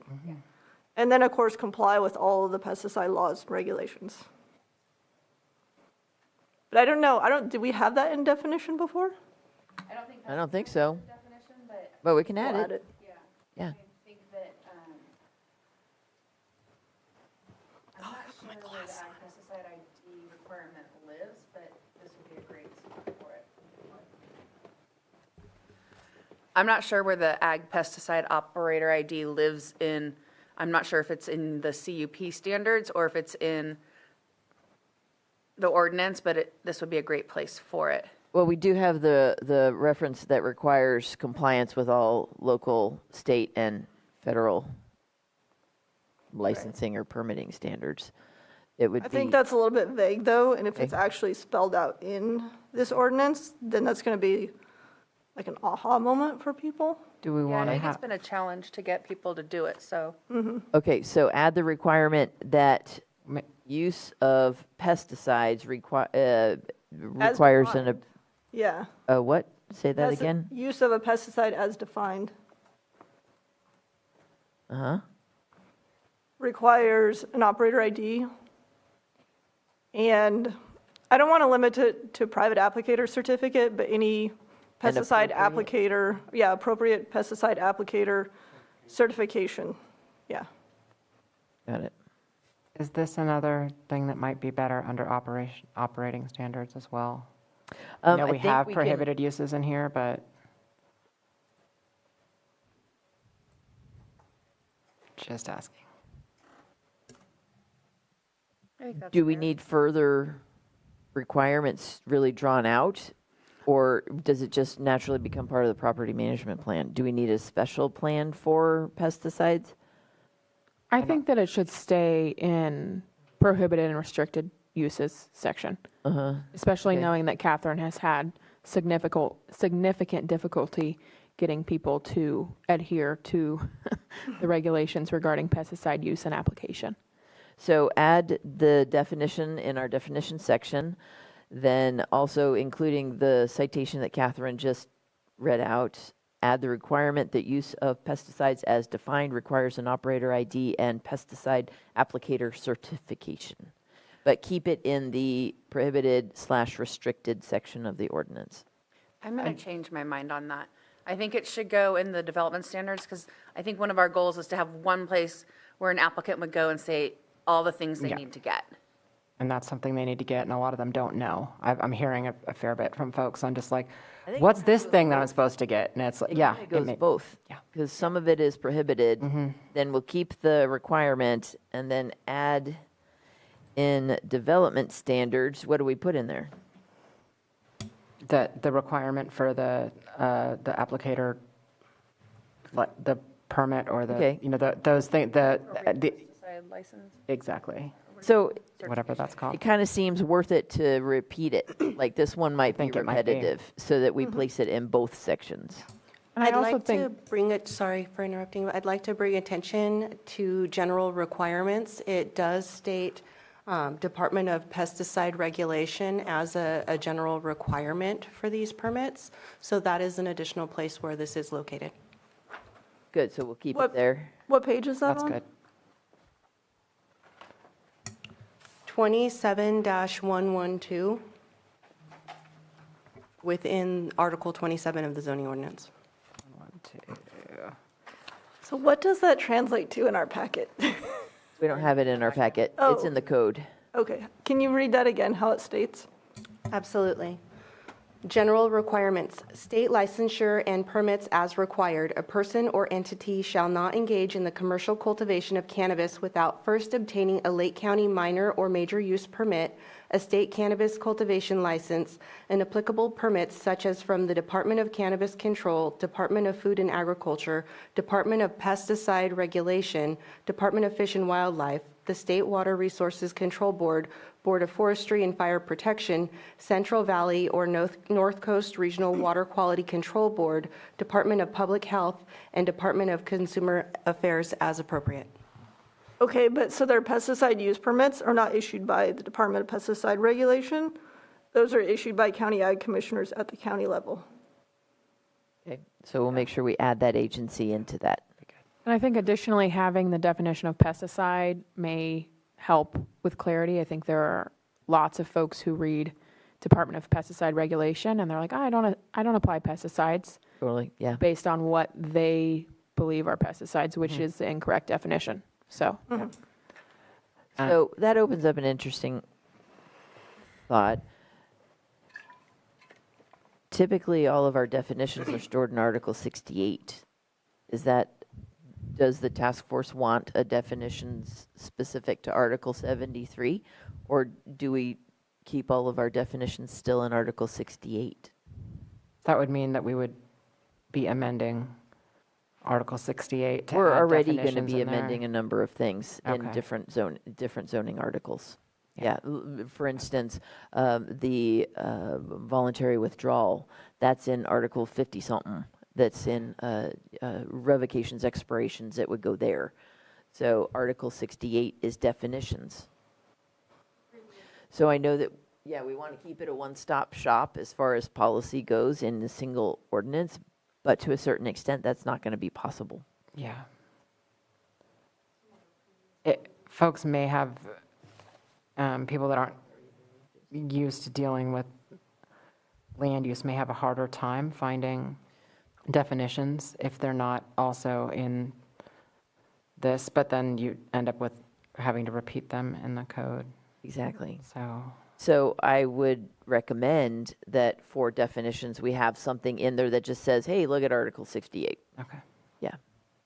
For voluntary withdrawal, we would say, hey, take a look at Article 58. Bloody bloody. Yeah. Okay. One other thing to consider is that the state is likely going to be taking some additional action at some point, just based on public health issues and testing labs, and there may be things that, this is going to be a dynamic area of the state code, probably for the next couple of years, while they figure out what affects people, because most pesticides and studies are on things that people are consuming via ingestion and not via combustion.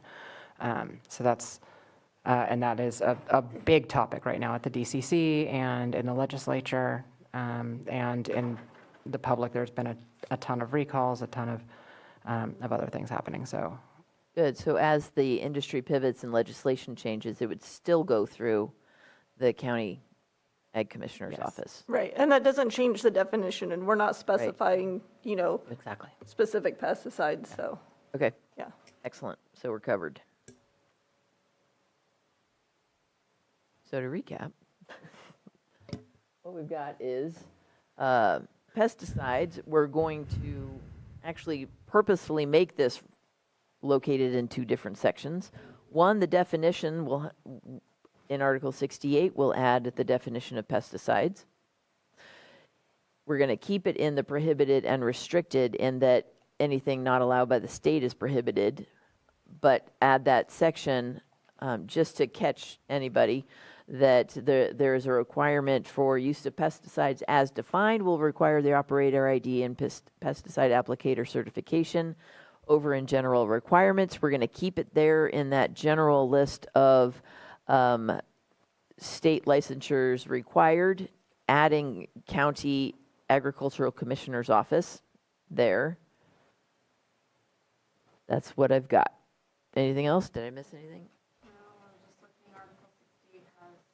Oh, so our current definition is shall have the same meaning as set forth in Article 1, Division 6, Section 6000 of the California Code of Regulations and Article 1, Division 7, Section 12753 of the California Food and Ag Code. Are those your citations, or should we update that? Those are not mine. Those have been in there for a while. Yeah. Okay, so we're going to update that. And I kind of like spelling it out, like you Yes. just said. Yeah. How does the task force feel? We want to go with Catherine's definition, right? Good. Okay, that's what I have written down. Yeah, and I agree that we shouldn't just reference the code section or the title, because Yeah. people will not go look that up. We want to streamline and update and make it easier for people to be able to understand what they're doing. Yeah. Is like the spirit of the code. We didn't take public input yet, did we? Okay, let's do that. So when we get to where we're including it in the second location of the ordinance, are we going to discuss again what might be included in that language? I don't know, Catherine, if you have other language regarding just adhering to the Department of Pesticide Regulation, or if there's any other language that needs to be added to that when we get there. Will we revisit that? No. where we're going right now is it would be both in prohibited and restricted, saying it's not allowed if it's not allowed in the state, and you need the license, and then over in general requirements, state licensures required, we would add county ag commissioner as part of the required agencies for the state licensures. So then it's For not also pesticides. going to be located, Nara, where you were suggesting? As long as it's not, as long as it's also in either general requirements or development standards, it doesn't really matter to me. It's just, I want it to be in part of the checklist of things to do as well as things to not do, since there is something for them to file and do. So, yeah, so Rebecca makes a good point. It's not just listed in the list of stuff. We'll need to add something in general standards to direct people to go to that, to get their For what they need to do. operator ID and pesticide applicator certification. Right, so that was my first question. My second question is, when we do that, if there's any additional language that Catherine wants included there. Or do we just send them to you for that stuff? I mean, I think we could include, that they need to comply with all applicable pesticide laws and regulations. And are we we're going to have the definition spelled out in here, or is it going to be in this? That definition you just section. read is going to go into Article 68. Okay. So somebody looking through this is going to have to go find Article 68 then? Yep. Can we add it to this? Because I kind of feel like I don't know if people are going to go that extra step to be like, oh, I need to go look here. I think somebody was talking about that for definitions. Is it possible We could to hypothetically, in our general standards or development standards, cover a pesticide section, Okay. which, yeah, we could put the definition in. I mean, I'm just saying maybe we should have like a definition section of like the more common terms or some things that maybe people should know, and we can reference what other The whole point of ordinance- Article 68. Oh, Ooh, we could hyperlink it. okay. Yeah, I was just trying to think, like, making it as easy as possible for people. I can understand That would where be you're good, going. yeah. I'm Any- trying to balance that between ending up with a 300-page ordinance, because everything Sure. that we usually put in different sections still gets put back there too. Could like where do we draw the line? Right, and then, know? and then you have potential for it not matching at some point in the future. Exactly. Some- Or one of when them gets updates amended and one happen, doesn't. yeah, you now have 5 different places that you need to update. I like the hyperlink, and then we can find, like, the words that, are in definitions can be hyperlinked inside that. That's pretty good too. Are you Yeah, okay with I that? like I'm okay with that. And I think a big part of that, I understand Catherine's hesitation, is Yeah. if somebody believes they know what something means, they're less likely to go look at this additional article that gives a definition than if they are looking for the definition of a term that they are not familiar with at all. Right. And I would argue that the definition should be in the ordinance and not linked to something else. Right. Because there's, I don't know, misconception of what people believe a pesticide is. And there's confusion about the need to comply with it or the county. I mean, I've heard from multiple cultivators that are like, wait, I'm supposed to get this thing? I never had to do that. And it's like, pretty sure you probably always had to do that. Right. So there is confusion there. And I'm sure you're getting phone calls on it. Yeah. If it is the recommendation of the task force that we spell out what pesticides are in development standards as well as prohibited, we can do that. I would support that.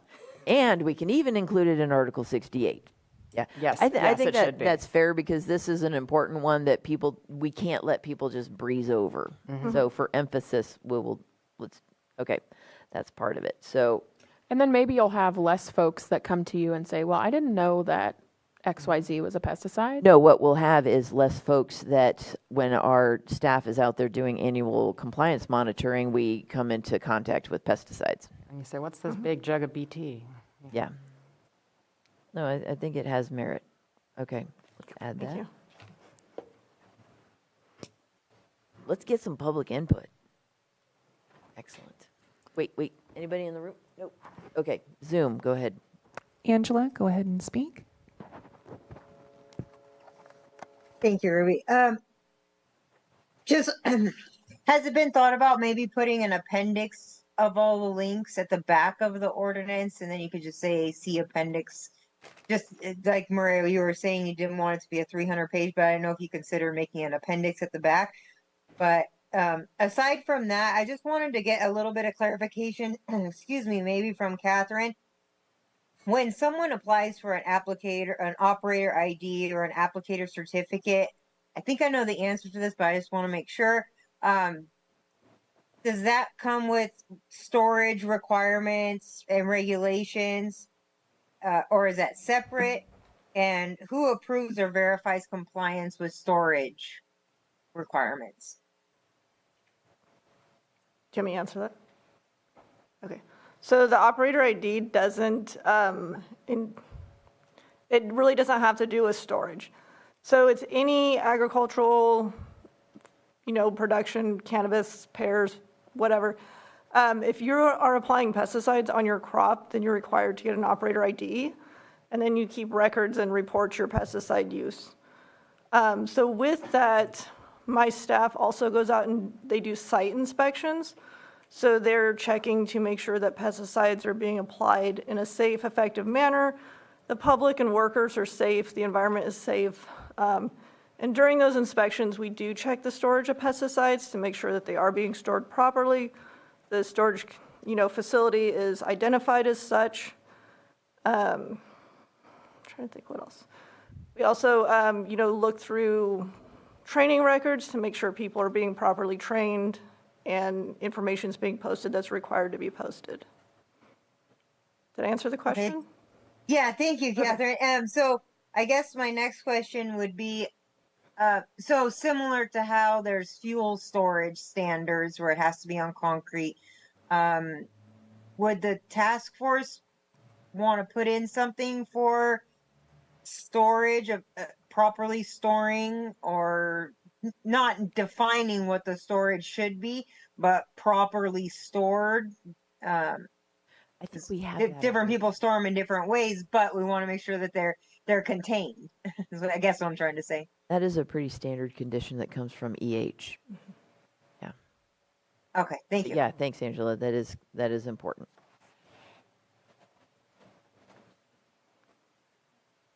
Any other public input? Betsy, go ahead and please state your first and last name. Thank you, Betsy Kahn. And I just want to mention that this requirement for certification of applicators is the same as the requirement for the management of the aquatic plant population for people who are spraying on the lake and around the shoreline. It's the very same process. You go to the ag department, but you also have to get approval by the Department of Water Resources for that particular one. I mean, it's a combined sort of authority to do that. And for that program, they only use what they call representative monitoring. So there's no inspection at any given site where the aquatic plant eradication application is taking place. It's done, by just every now and then. They'll go out and check and see whether the dissolved oxygen and temperature restrictions are followed for the application and so forth. It's a very loose system, and we only have a few of those licensed applicators here. They all know what they're doing on land. So I think you'd find that most people will, if you just say you've got to have a licensed applicator, then the rest of the process is pretty standard. I don't know if Ms. Vanderwall would agree, but that's what it looks like to me. Thank you.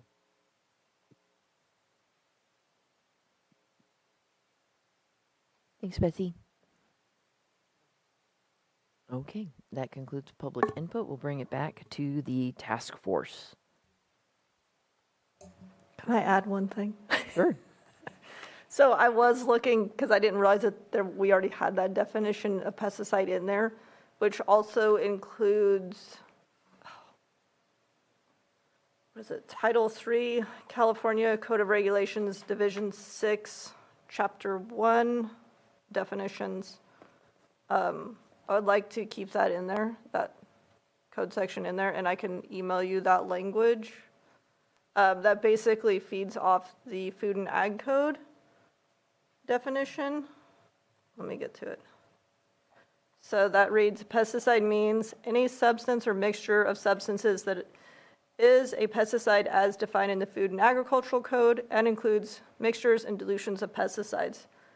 As the term is used in section 12995 of the Food and Ag Code, includes any substance or product that the user intends to be used for the pesticidal poison purposes specified in sections 12753 and 12758 of the Food and Ag Code. So I think keeping those two in the general definitions, but the Food and Ag Code section that I first read, I think that's the main definition that we should have. And you're going to send this to us? I will. In an email? Yes. Excellent. Yes.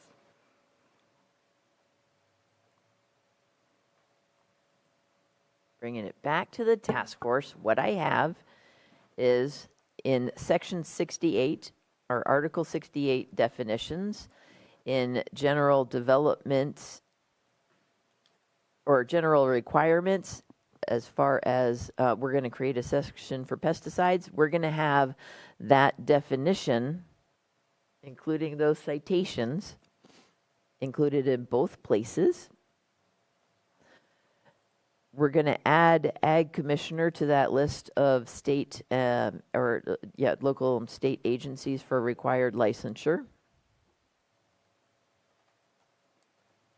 And we're also going to keep in the prohibited and restricted that anything the state says is not okay is prohibited.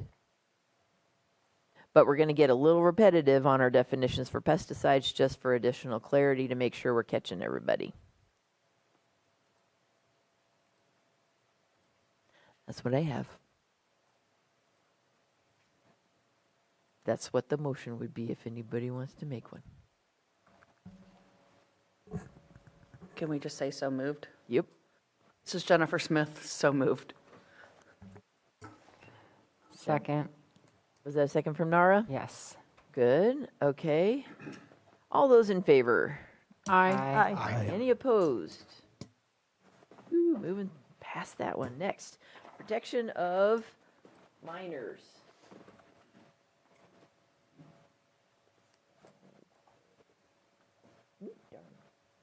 Sorry. Okay. All right, I've got discussion on this. Take it away. Okay, so under here you have allow a person under 21 years of age into the cultivation area. I think that has to be expanded into like permitted area. The other thing is that specifically to cultivation, we have a number of family farms here, and I believe the state recently did change this to allow for, I think under certain use or places where there was a home on site or people living on site that in the cultivation area, I think they may have made some exception to that, so we may want to look at that.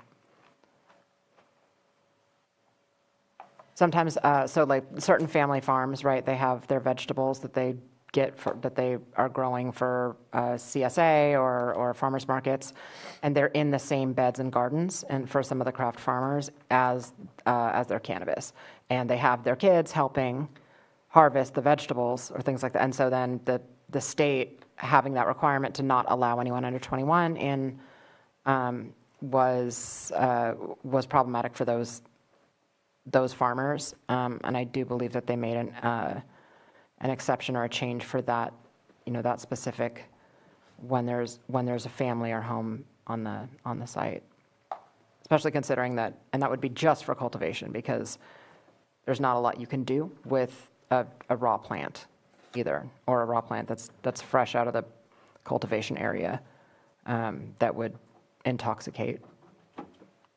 You'd have to do some real work on that. So just for clarity, are you saying that there should be a different regulation for like the type 1C Like the cottage family farms, or are you saying across the board all cultivation? Because we've got anything from 2,500 square feet or 25 plants to 50 acres of canopy right now. Yeah, well, I mean, Jen's a slightly, you have a larger farm, but it still does have, residences on site. I just would, if you were to have a family living in that home, right, could that become a problem? I would like to see if the state has changed that language. Otherwise, I'm operating under the impression that the cultivation area, any place where plants are of any maturity, has to be fenced off and no access to anybody that hasn't had a live scan or is under the age of 21. Sorry, the under the live scan part is a county part, not state. And yeah, because the state doesn't require employees to get live scanned. I would think that that should stay the same, and maybe we don't make exceptions for inside the actual cultivation area. I mean, put your garden beds on the outside. That's just my.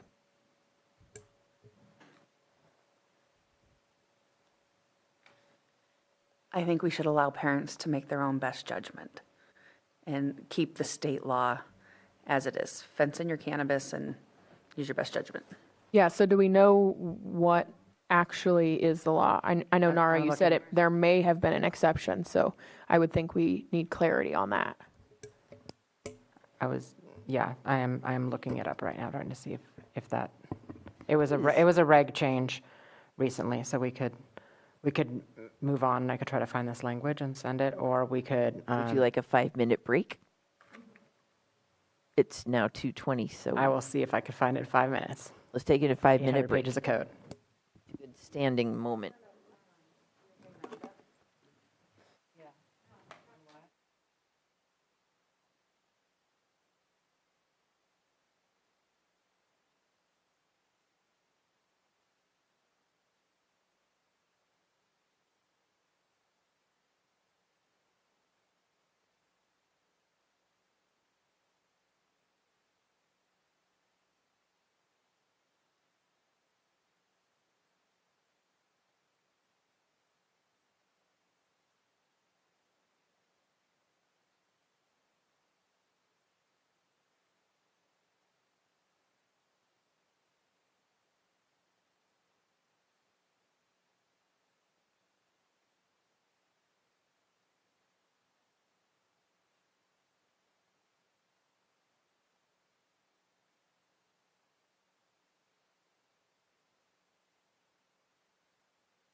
All right, back at, what time is it now? 22:28. Excellent. Protection of minors. Nara, Yes. what did you find? So far, I have not found any restriction on those under 21 in cultivation. There's a lot in the state about being in a vehicle, transporting cannabis, being part of an event where cannabis sales are happening, and within retail. And I am on 51 of 62 matches for 21. So let me just... What is the will of the task force?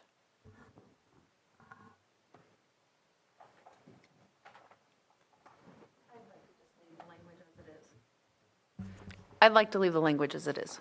Okay. Any further discussion? We'll take public input. I agree with Jen. Okay. So as it is for our TV public, no permittee shall sell, transfer, or give cannabis or cannabis products to persons under 21 years of age. B, allow any person under 21 years of age into the cultivation area. Keep in mind that we have a differentiation between canopy area and cultivation area. So this is the whole area that is fenced in, including canopy, nursery, could be your refuse pile.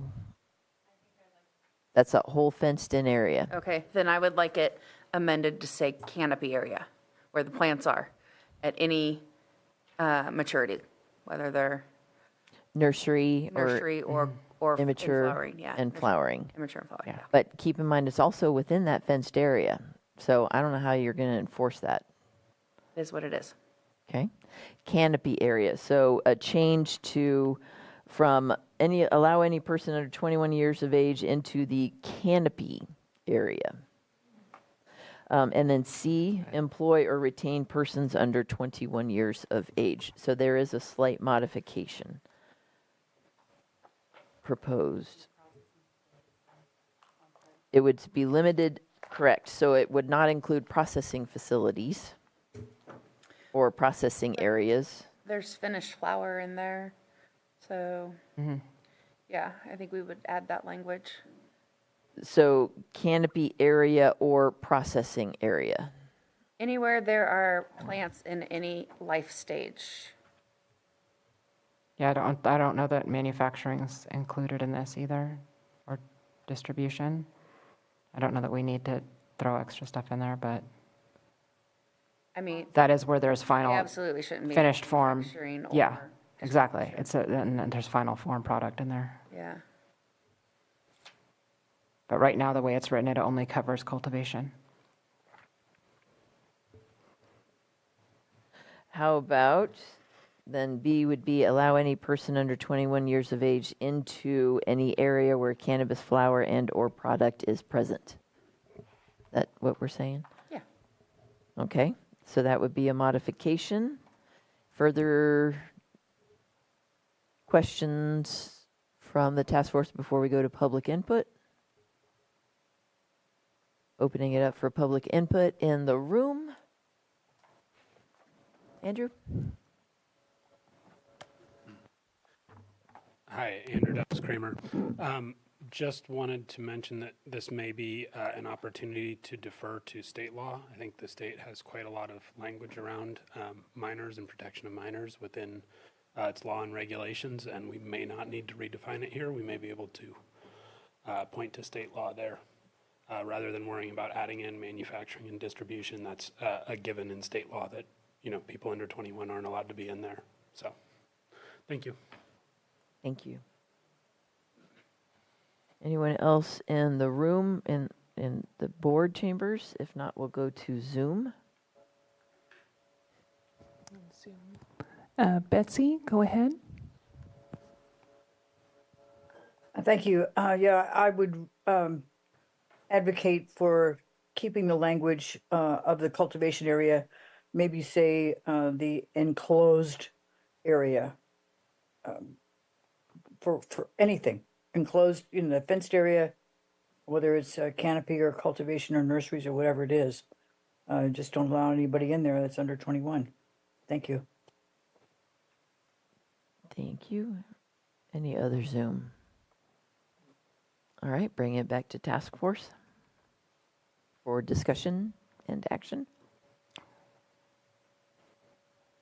State law works for me. I think they've done a lot more thought on this than we have. We may have unintended consequences from making changes here. I'm not comfortable referring to the state law without knowing what it is. So, if it can be provided, I know Nara, you said you couldn't find anything regarding restrictions on minors in cultivation areas. So I'm just not comfortable moving forward in that direction unless we get some more clarity there.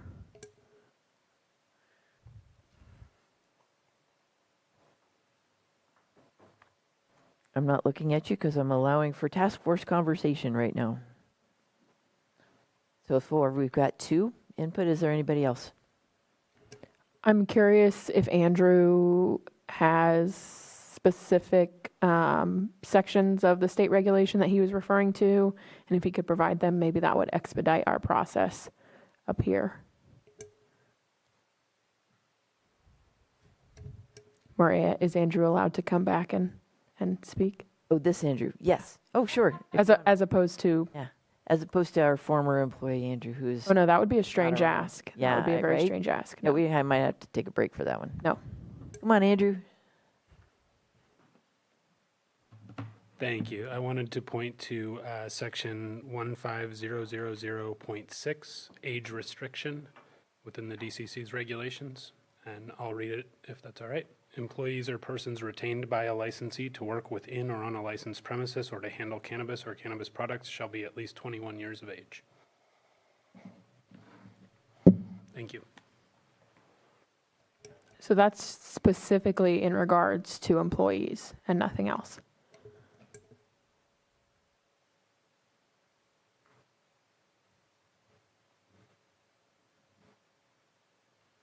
So I could see amending the last section of this language, section C, to read employ or retain persons under 21 years of age consistent with, and then citing that code. But regarding the other sections A and B, I don't know that that's relevant.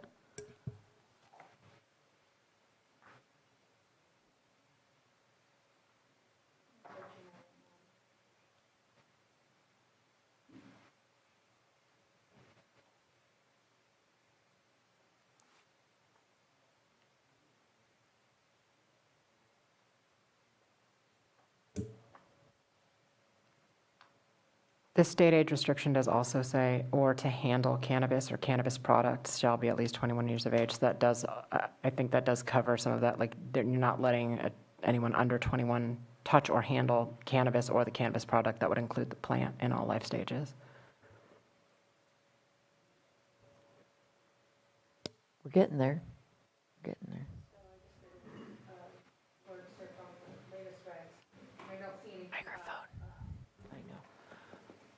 Jennifer Smith, I don't see anything in the latest regs on a word search for minor that isn't employment related. So I think if we're going to add language, this would be unique to the county and up to us if we're going to add that.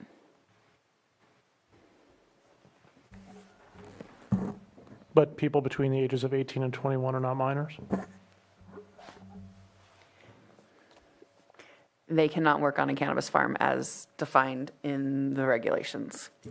Or handle cannabis or cannabis product. Right. In state law, the differentiation between 18 and 21 is patient versus adult use access into retail. Yeah. But good question. I mean, I'm all for people policing themselves, so I would like to just remove it and people use their own best judgment and stick with what's written in the state code. So the state code applies then to employees? I mean, Section B was more along the lines of policy, of how do we feel about kids in cannabis farms or cannabis I think areas. it's something that's impossible to regulate, and to monitor, so I think maybe it's a waste of paper and ink. And we're also not supposed to have people that haven't had a live scan in our cultivation areas, and we give tours to government officials, or, well, they would probably have live scans, but, I think there's, again, best judgment. So this is Will Weiss. My question, or it's not even, I don't even want to know I'm not sure if I want to hear the answer, but I don't know why we would be defending the ability for someone who's not supposed to be there. I realize there are limitations on what language applies to employees within different sections of the law. To me, I don't see what the argument against Section B of this saying allow any person under 21 years of age into any area where cannabis flower or product are present. Like, what's the argument against that? Is the argument against it simply a difficulty in enforcement? Because I don't really find that a compelling reason to not make it the rule, personally.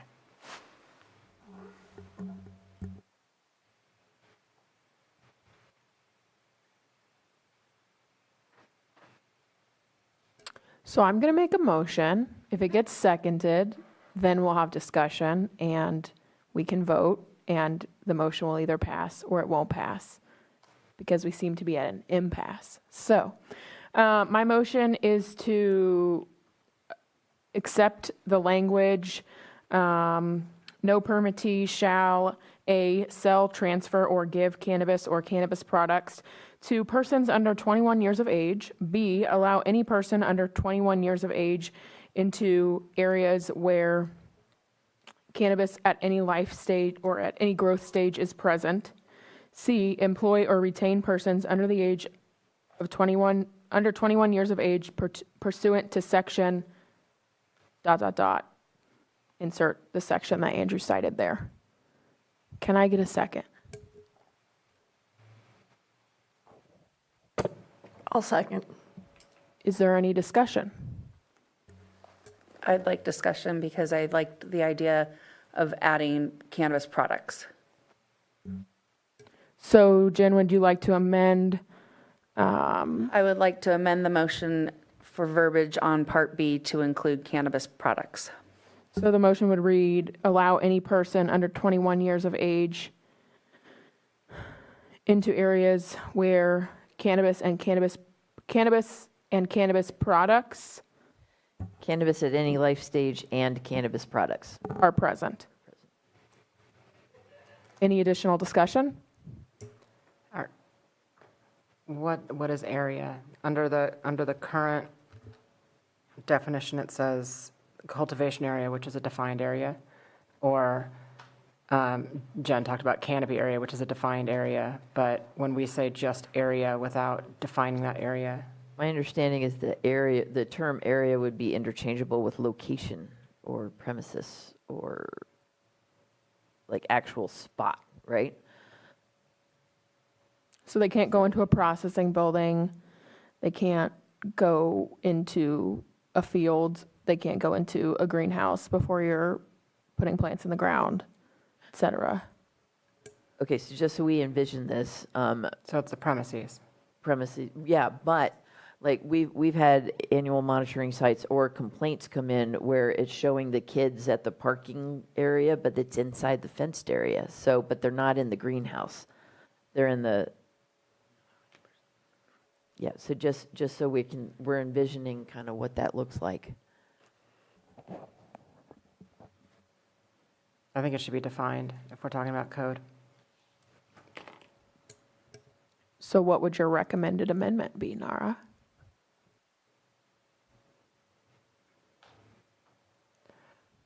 We may need to call it out, and maybe the full premises for manufacturing, distribution, indoor growing. For cultivation, it may, I mean, I would, like I said, I would say canopy area, but I think it seems like the mood in the room is more around cultivation area. But the premises, I think using premises or licensed area is probably a little bit better, because there will be children on site at some of these cultivation areas, places where, and so I just don't want someone on the other side of the fence, or a kid, if there's a kid on the other side of the fence, for that to be an issue. So I would say licensed area or premises, or one of the terms that are actually in the ordinance and enforceable in the ordinance. So I agree with narrowing down the definition of area. I would add that if we're going to say cultivation area, we would also need to include anywhere where bucking, hanging, drying is occurring. If you're only going to list cultivation area, then you would have to specifically cite those other areas. Gets included in the cultivation area, or if you use premises, because premises is anywhere that the cannabis is present. And so if you're bucking or drying or whatever, that according to the state definition of that, there's cannabis there, that's the premises. Part of the Yeah, definition of right. cultivation. So any location where cultivation is taking place? So how about B, allow any person under 21 years of age into areas where cannabis cultivation and processing occur?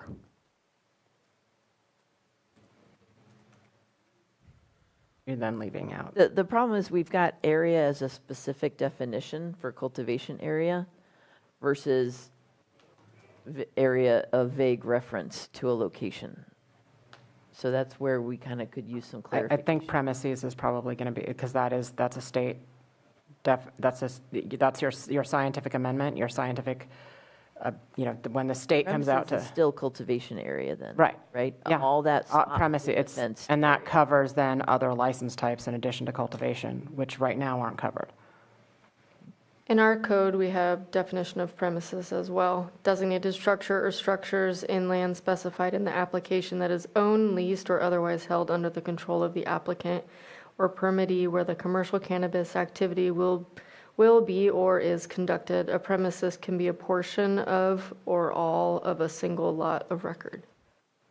So then would allow any person under 21 years of age into the permitted premises? That works for me.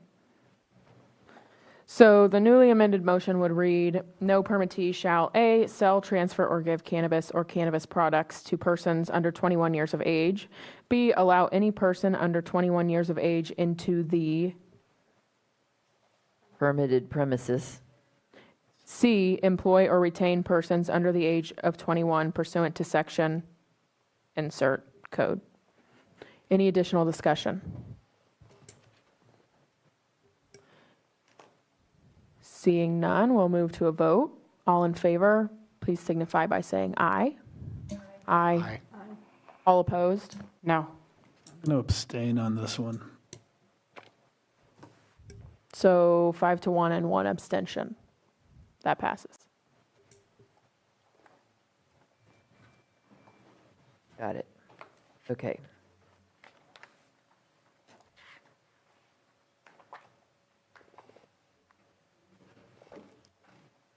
I feel like now the meeting's actually getting started. We're getting to commercial cannabis exclusion areas. All right. This is a big one. So, okay.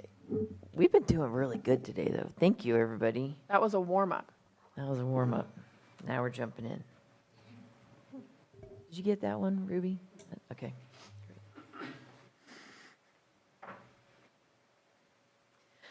The cannabis exclusion areas were, when they were initially created, were partially structured on state setbacks, like from playgrounds, schools, things like that. But they also added in other county-specific limitations, such as community growth boundaries, which is where you typically will find your commercial zones, your medium to higher density residential, your municipal infrastructure, water, sewer. The SOS combining district is our paper parcels. which are mostly concentrated in the North Shore area along shoreline, along Highway 20 in the hills. And they are quantified or categorized or within that substandard older subdivision overlay district to note their lack of municipal infrastructure, their steep slopes, unstable soils, and so it's much harder to develop, but they're also limited to mostly residential development. So you'll see it in R1s, our single-family residential zoning, or suburban reserve zoning.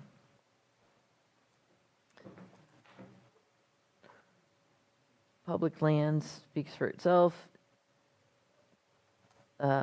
We did have it a distance from the city sphere of influence, but that was later modified unless the city supports it. Private school, public park, drug and alcohol rehab, child care facility, nursery school, trust lands. Okay, so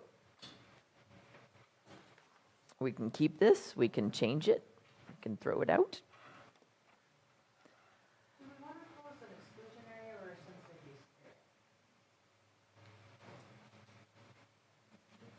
Well, those are two very different things.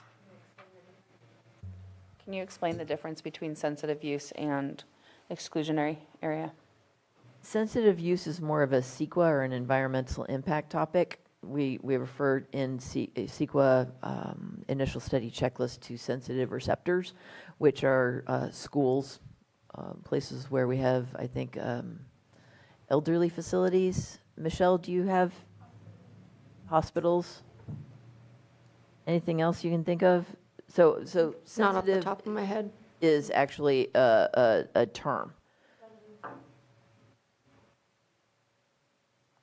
as opposed to what we have here, which is setbacks, limitations, sort of buffer zones.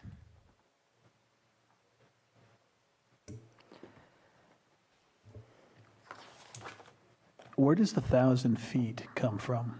The 1,000-foot is a Lake County specific. In the state license, I think it's like 600 feet from similar. So is the 1,000 feet, though, supposedly going to actually, is there a reason it's 1,000 feet? Is there a study that tells us that that extra 100 feet here and there will actually do? No, there was no study. It came from conversation with the board. Oh, okay. They decided 600 just wasn't good enough for them. They wanted something more, and they settled on 1,000. I remember that board meeting.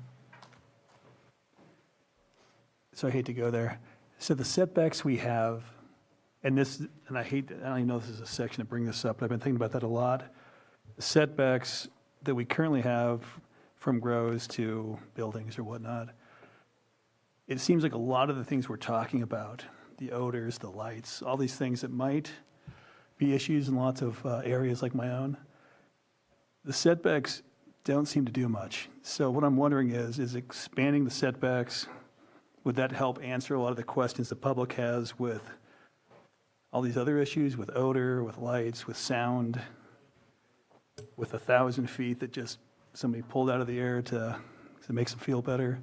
It is a little, I mean, I could say I'm in Hidden Valley and I'm down right by the lake, and it's like, there's times, where I'm like, oh, there's something going on harvesting somewhere, and I know I'm nowhere near 1,000, so I think it can be it's really like the direction of the way that the smell blows and how it settles, what the humidity is like, and surface air conditioning, all kinds of like complicated science. Right. So the 1,000 feet, though, so we know that's just a number that makes people, that's just a number they came up with.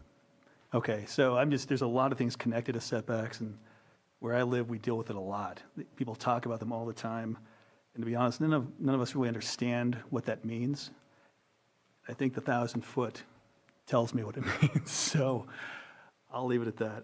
So the setbacks, the 1,000 feet is a meaningless number that doesn't give us anything from these areas except that it makes people feel better. Just, this is not for or against what your point is, and I don't know if this was considered when the Board of Supervisors made their decision regarding the 1,000-foot setback, but federally, for all drugs of that class, 1,000 feet within these sensitive areas and buildings. If you commit a violent drug crime within 1,000 feet, it's like you can be prosecuted to a fuller extent. So for the federal level, that includes marijuana. And I don't know if that was part of the decision, but there is some other definitions that use 1,000 foot. So it's not, I wouldn't say necessarily like pulled out of completely thin air, but just wanted to offer that as well.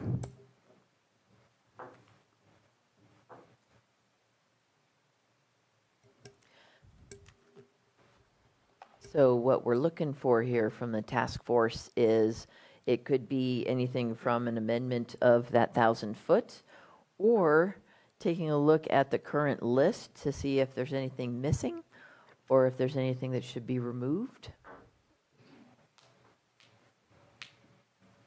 And I think this one is kind of a meaty one. It's going to take some discussion, so I'm not looking at anybody to formulate some final stuff. I'm looking for some robust discussion from the task force. I would be interested in hearing from the public and then, basing our discussion off of that, if that works for everyone else. Yeah, I agree. Awesome. What do we have for public input? Anything in the room? Anything in Zoom? Go ahead, Betsy.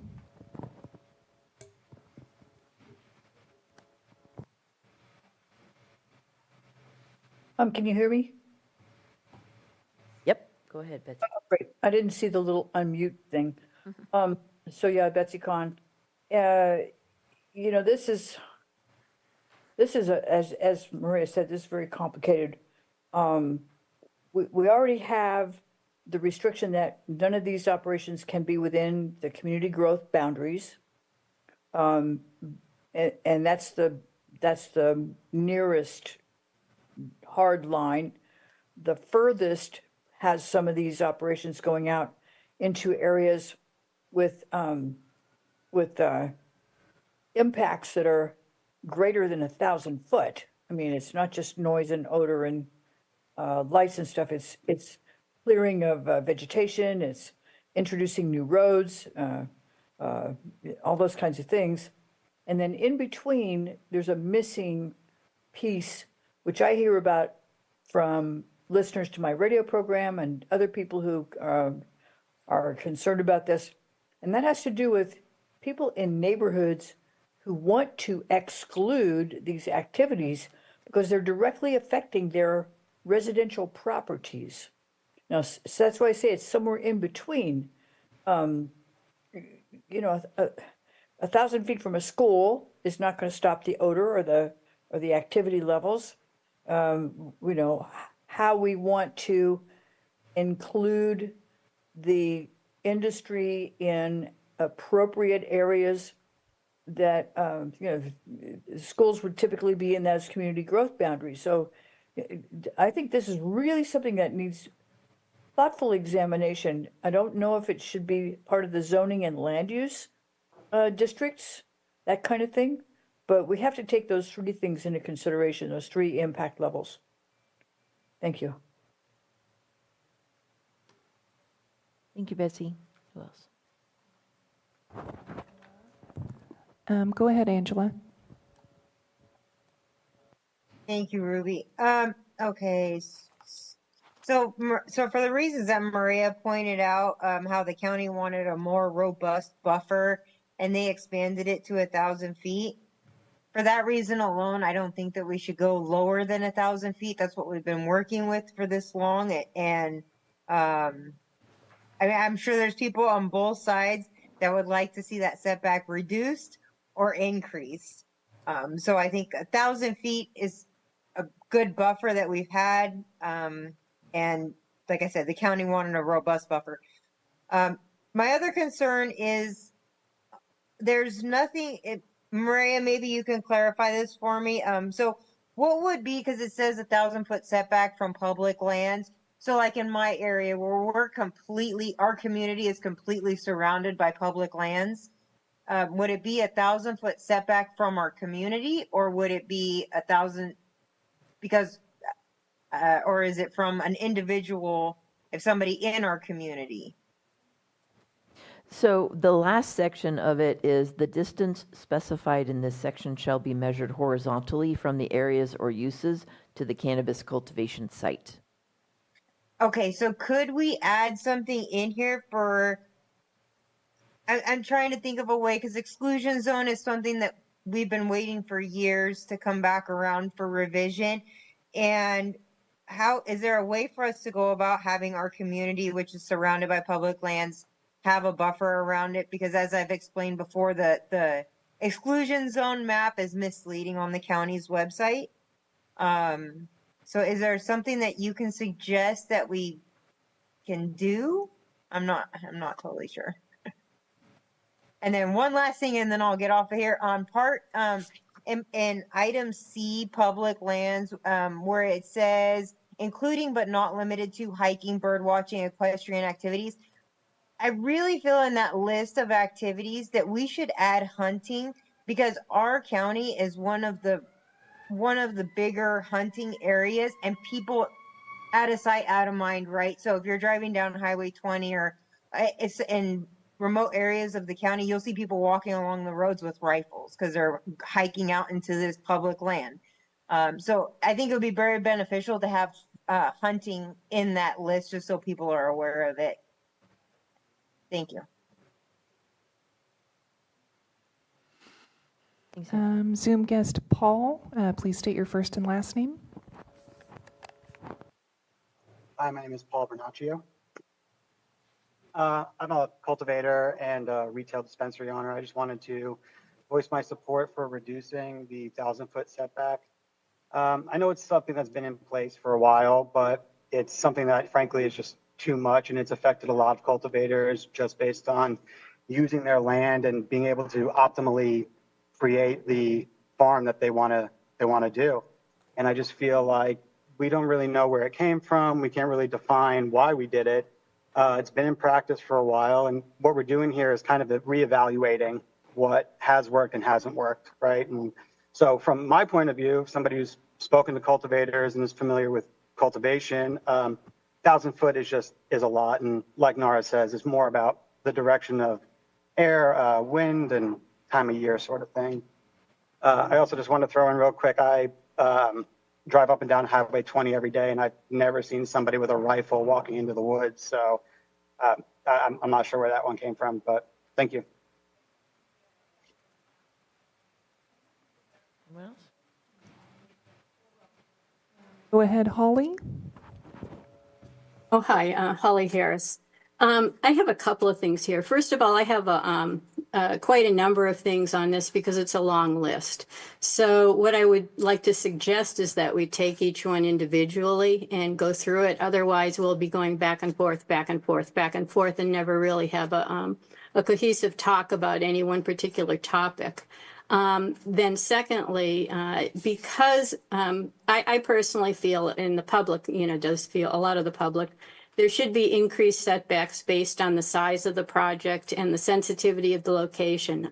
So for instance, I live on the lake, and 1,000-foot buffer of air is quite different than 1,000-foot buffer of wooded area, et cetera. So that's something that I would like to talk about. And then up at the beginning, I would like it to say, and this is something that Andrew Amelong had talked with me about in the past, but commercial cannabis cultivation is prohibited within a minimum of 1,000 feet of the following, so that it can be more subjective based on the sensitivity of the location. But if we could go through each one individually, that would be great. Otherwise, if you want me to just go through the whole thing.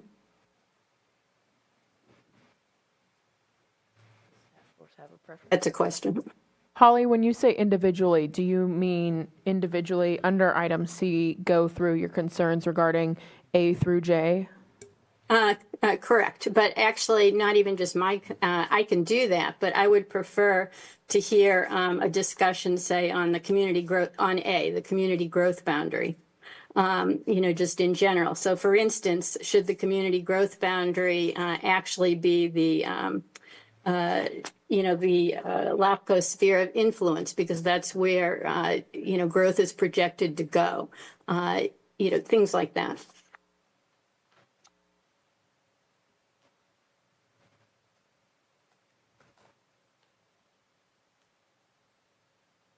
Do any of you want to talk about these individually, or do you want to talk about them all en masse?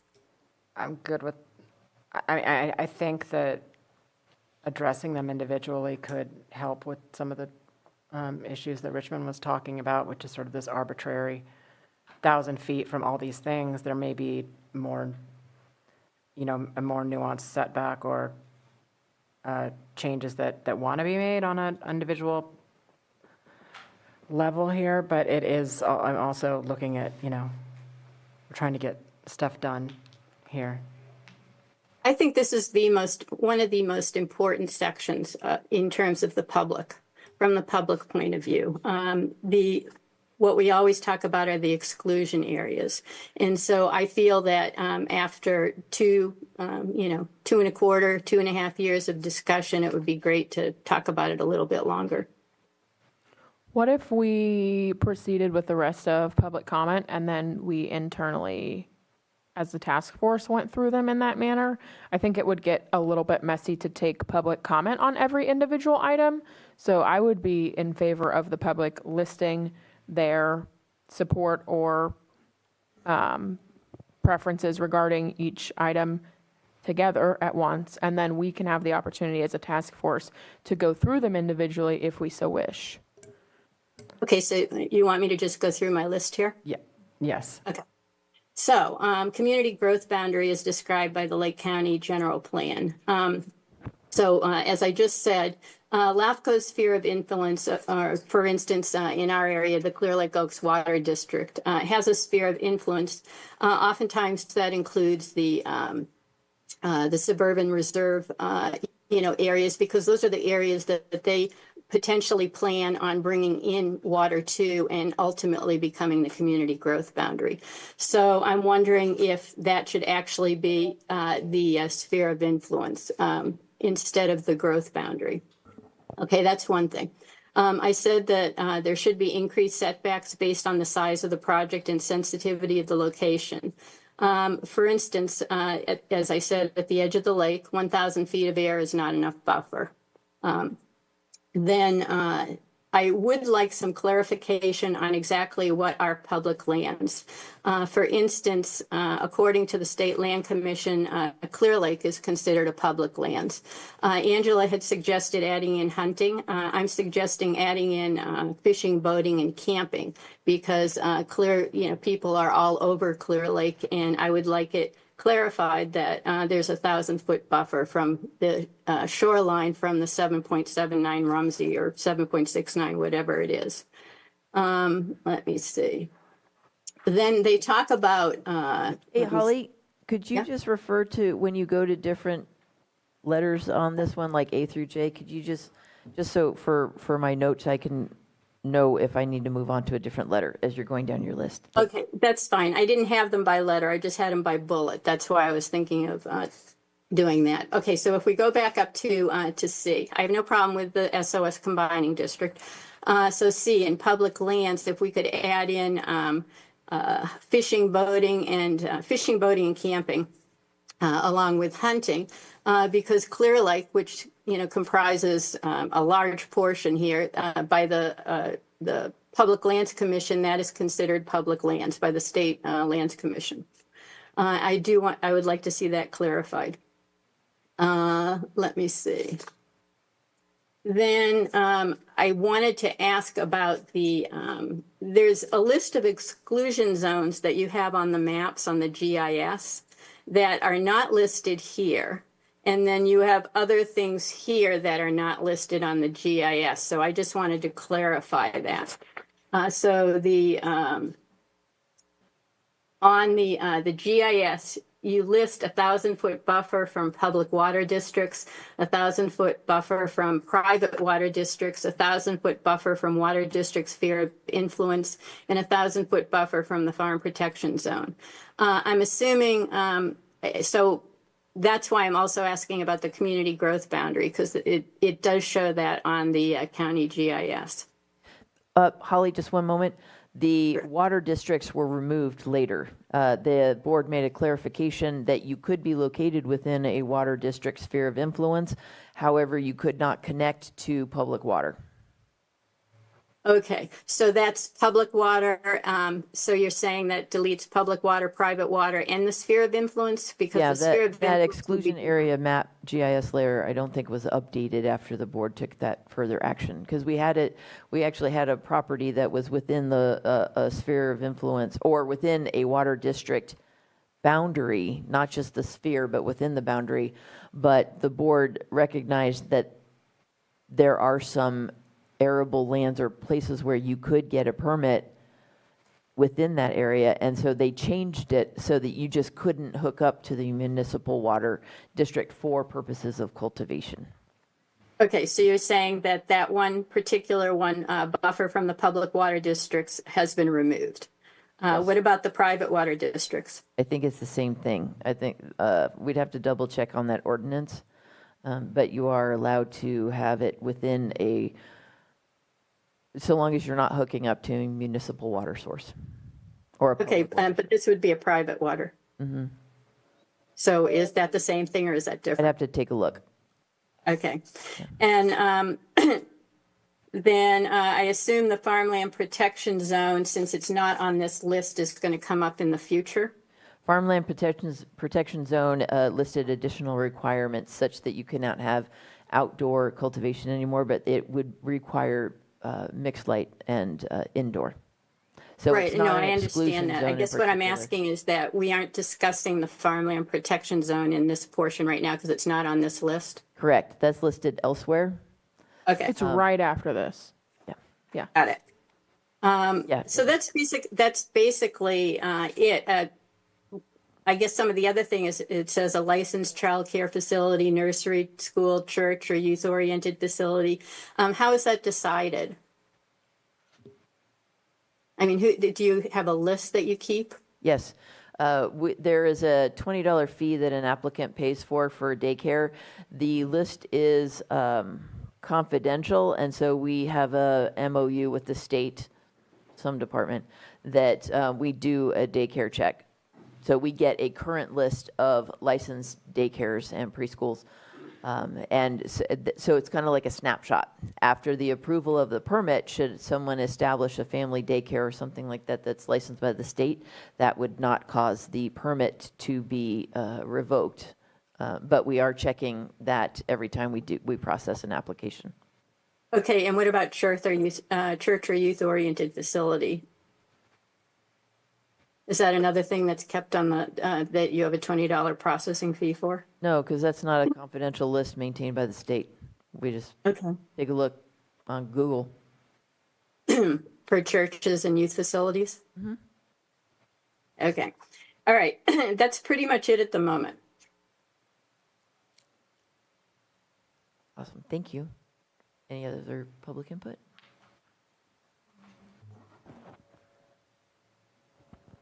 Paul, go ahead and state your name.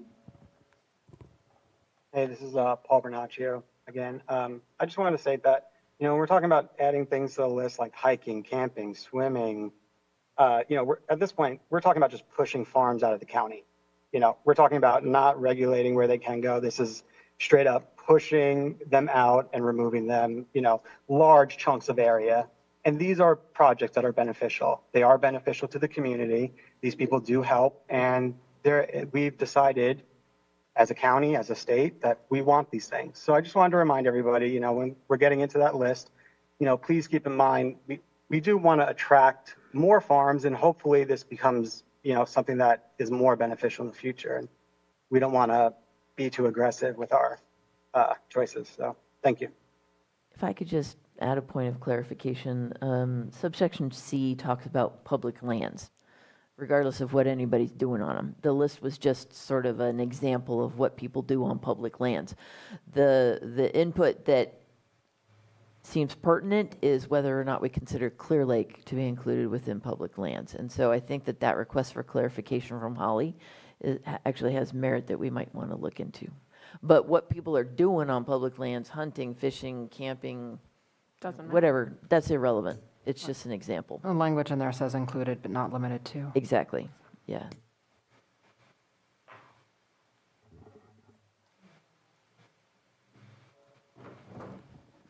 Angela, go ahead. Thanks, Ruby. Can you guys offer clarification on letter J? The distance specified in the section shall be measured horizontally from the areas or uses to the cannabis cultivation site. Is that measured from the center of the cultivation site or from the perimeter? And can we maybe add a little bit of clarifying language to that section, whether it is center or perimeter? Would be appreciated. Thank you. In practice, when we process it, we're drawing a line, a two-dimensional line from the closest edge of like a cultivation site to the church, not to the parcel lines. Because, and there are other things that have been measured parcel line to parcel line. This would be like the closest edge of a proposed cultivation site to the church, straight as the crow flies, not going down the road and across the road either. So that's how we have been processing it.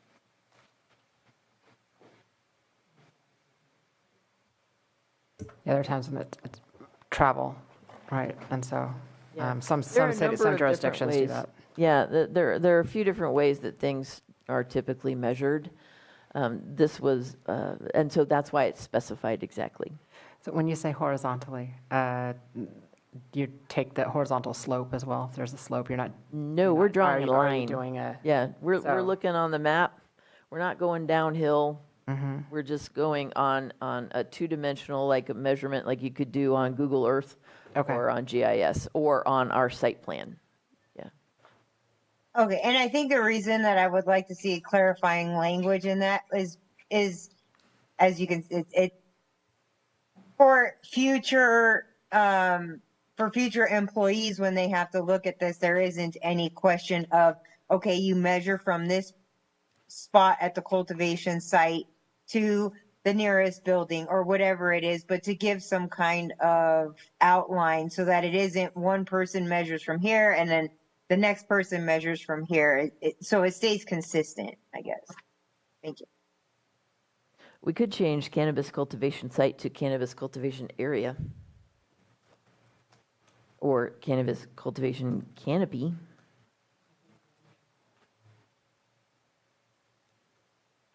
So that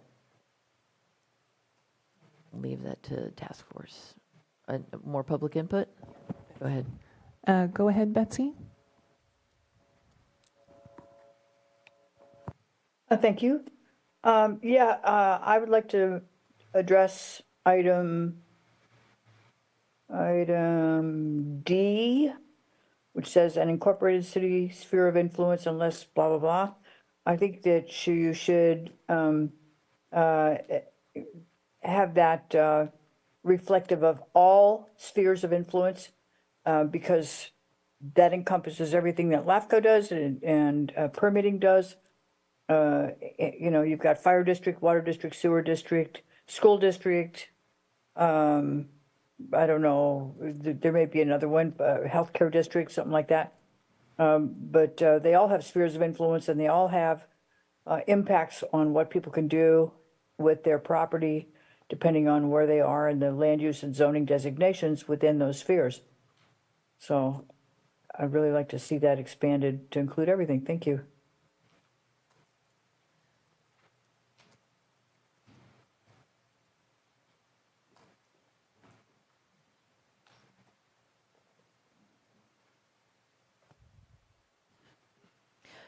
For anybody not familiar with LAFCO, it's a regulatory agency that has oversight jurisdiction on municipal service districts. So that could include water districts, sewer districts, fire districts, city limit districts, and those types of things. A sphere of influence is connected to or is tied to actual like city limits, water district limits, things like that to show anticipated growth in the future. So the sphere of influence itself doesn't mean anything until you connect it to a district. So by connecting it to what LAFCO oversees, the task force would be adding, in effect, not just community growth boundaries, which are definable in the general plan, but don't have spheres of influence. Like your community growth boundary is where you anticipate growing in the next 20 years as part of the general plan community visioning process. Sphere of influence is connected to something concrete, which are actually defined boundaries of service areas for water, sewer, fire, city limits, things like that.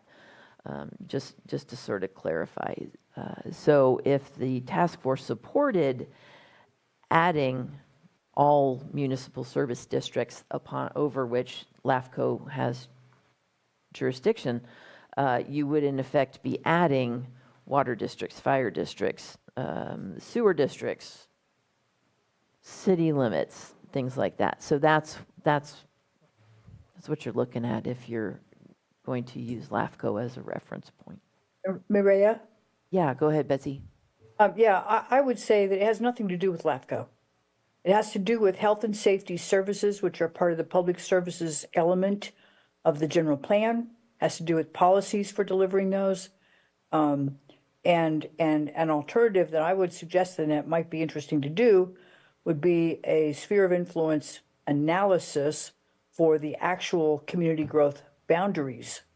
But taking into consideration the impacts on land use defined in health and safety service infrastructure is extremely important.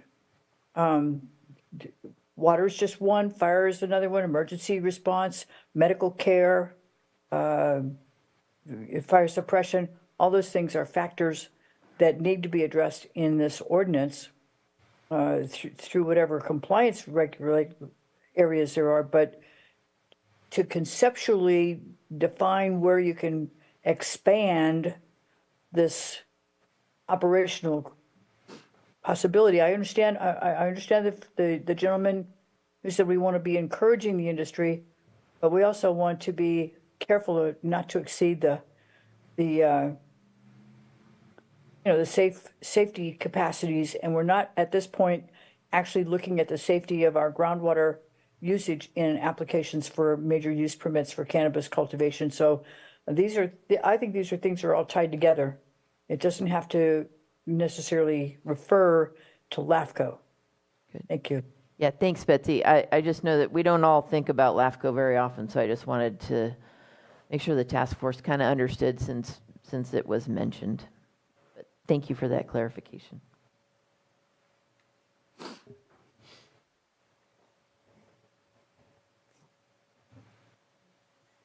Would the task force like to then start on its discussion now that we're out of public input? We can go letter by letter, starting with A, which is the community growth boundary as described in the Lake County General Plan.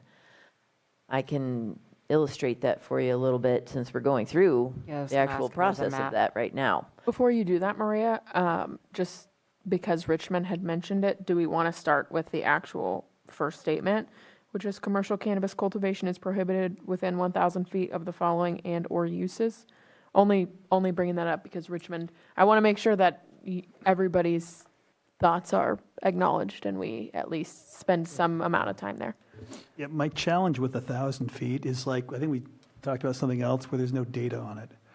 It's a random number that was pulled up because and we don't really know why. It makes people feel better, which is great. But what my point is that it seems heavy-handed to me, and I'm a business person, an environmental person, but the balance of that seems off to say 1,000 feet, period. Not 500, I like the terms more a minimum of 500 feet or something, and then based on what you're talking about, this A through J, then maybe you adjust that. But 1,000 feet, that's a lot of land. The state has a general 600-foot buffer, but there are certain uses where a jurisdiction is able to actually decrease that. Well, 600, it just seems... The state number is 600. I don't know where they got their 600 Yeah, either, but I'm just, like I said, I see this list and I go, oh, I get that if you've got a a school, whatever, is important to the community, I get that, but to start at 1,000 feet, and that's just a blanket number that we've arrived at, or at least some people have arrived at, it seems like if you did a minimum of 600 and then let the community decide what was important beyond that based on, A through J, 1,000 feet, like I think Paul was saying, the gentleman was saying, is that really can reduce the industry. And if we start going beyond, agriculture, we could, anyway, we won't do that. I have an issue with 1,000 feet, and it's not one way or the other. It just seems heavy-handed, and it seems like it should be reduced. And then the A through J's, we can discuss what that should be. We could increase it. I just think there should be a minimum, not a prohibited 1,000 feet. I think there should be a minimum of 600 feet if that's what the state uses, and then we go from there. That's all. Just to kind of come from the other end of the sounding board on this, and it's something that's always kind of I've thought about when it comes to this 1,000 feet. It seems, for me, I really, one way or another, 600 feet, 1,000 feet, I don't have much skin in the game when it comes to that, but I've always thought it seems a little unfair that we're going to say, hey, you can't be within 1,000 feet of, this area because there's a daycare. And then the day after their permit's issued, somebody can put a daycare in 200 feet away, and it's not like there's the same thing. It just seems unfair from that perspective to say you can't do this here, and they jump through all these hoops and everything and completely reevaluate their plans and how they're going to make things work to become compliant just one way or another with the 600 or 1,000 feet, and then a daycare can go in no problem in that zone, and there's nothing that happens after that,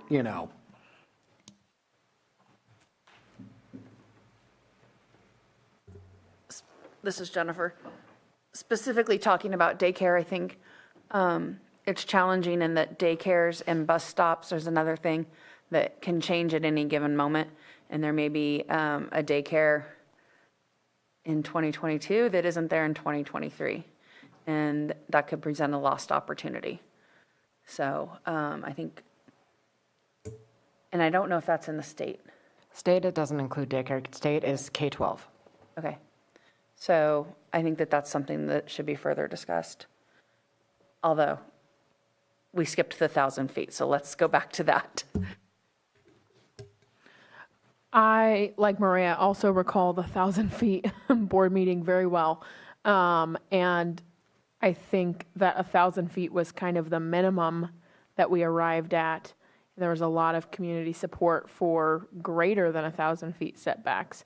So I have voiced this many times before. I just want to make sure that our recommendations have a chance at being accepted and approved by the Board of Supervisors. And I don't think that reducing that 1,000 feet has a chance. So I don't think that necessarily it's really worth talking about reducing it lower than 1,000 feet, unless we want to discuss this again in 2 months after the board sees that recommendation and says absolutely not, which I don't have interest in doing.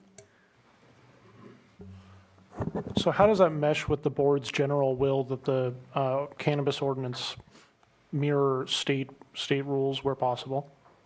Maria, maybe you can shed a little light on that. I don't know.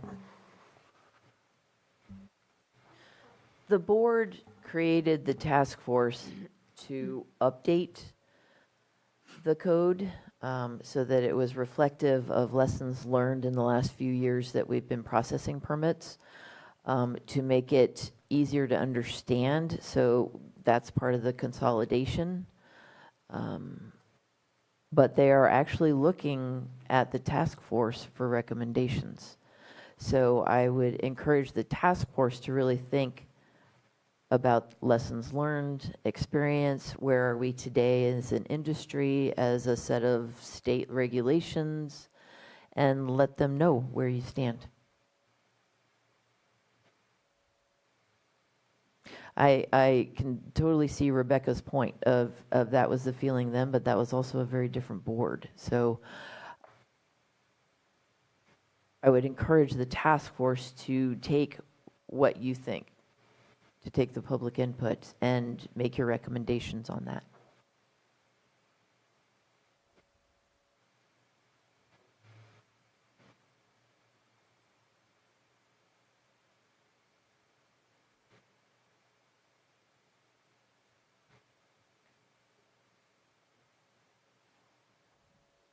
not feeling a consensus on the 1,000 feet. Should we set that aside? Because there was some talk about making it contextual based on the type of setback. Should we go through the letters? I mean, I know for me, and this is just speaking, I get phone calls almost daily about stuff like this, specifically coming through my office at work. And I know that there's a lot of people, like Rebecca was saying, when I said I didn't have any skin in the game, it's because I'm remaining unbiased, right? So I personally don't have any skin in the game. But I do know that from the community members that have spoken up in our district, that they're all 4,000 feet. And like she was saying, it's actually, they're wanting to know why we're not in here fighting for more. So I'm curious what that would go over, like in that board meeting as well. 1,000 feet maybe should stay. Maybe we have the increasing feet, where it's something that's not as sensitive as an area is the 600 feet for state, and then something that maybe is a more sensitive area based off of community feedback, you get the 1,000 feet.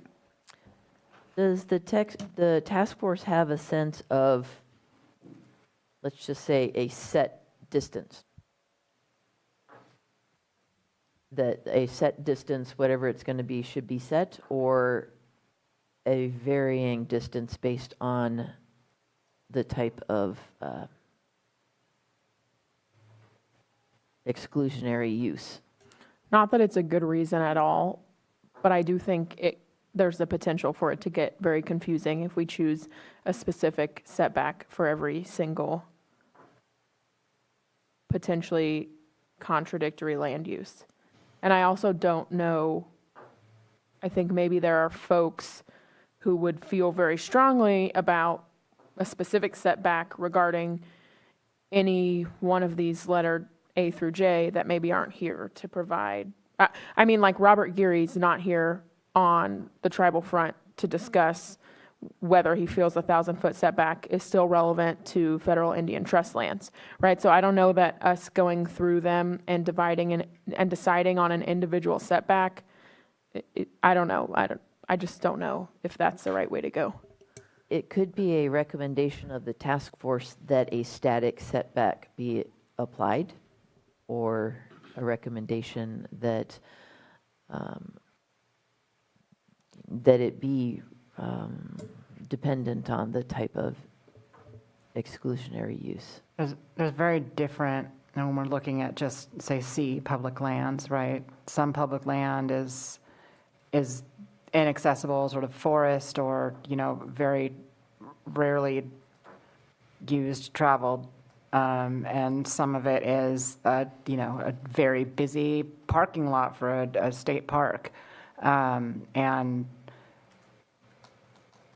1,000 feet may feel different when it's like the back end of some, underused or not heavily used. 1,000 feet may not be appropriate there. It may be that there are areas where they want to not have cannabis within 1,500 feet of a parking lot. That's, where people are going to, I don't know. Some leeway could be helpful, but I think that, then I don't know. Like I said, I think a 600-foot minimum is great. I think going as much as we can to align with the state is great. I hear Rebecca on what we can actually get through. And I would love to hear, it would have been nice to hear from some other folks in the industry, whether that actually matter, people who are in the pipeline right now, whether this matters, although I think folks that are approved, and if you're in the pipeline, you're in the pipeline under the existing code. So I don't think that this is going to, any change that we make today, right, would affect existing permittees. It would apply for new permits only, correct?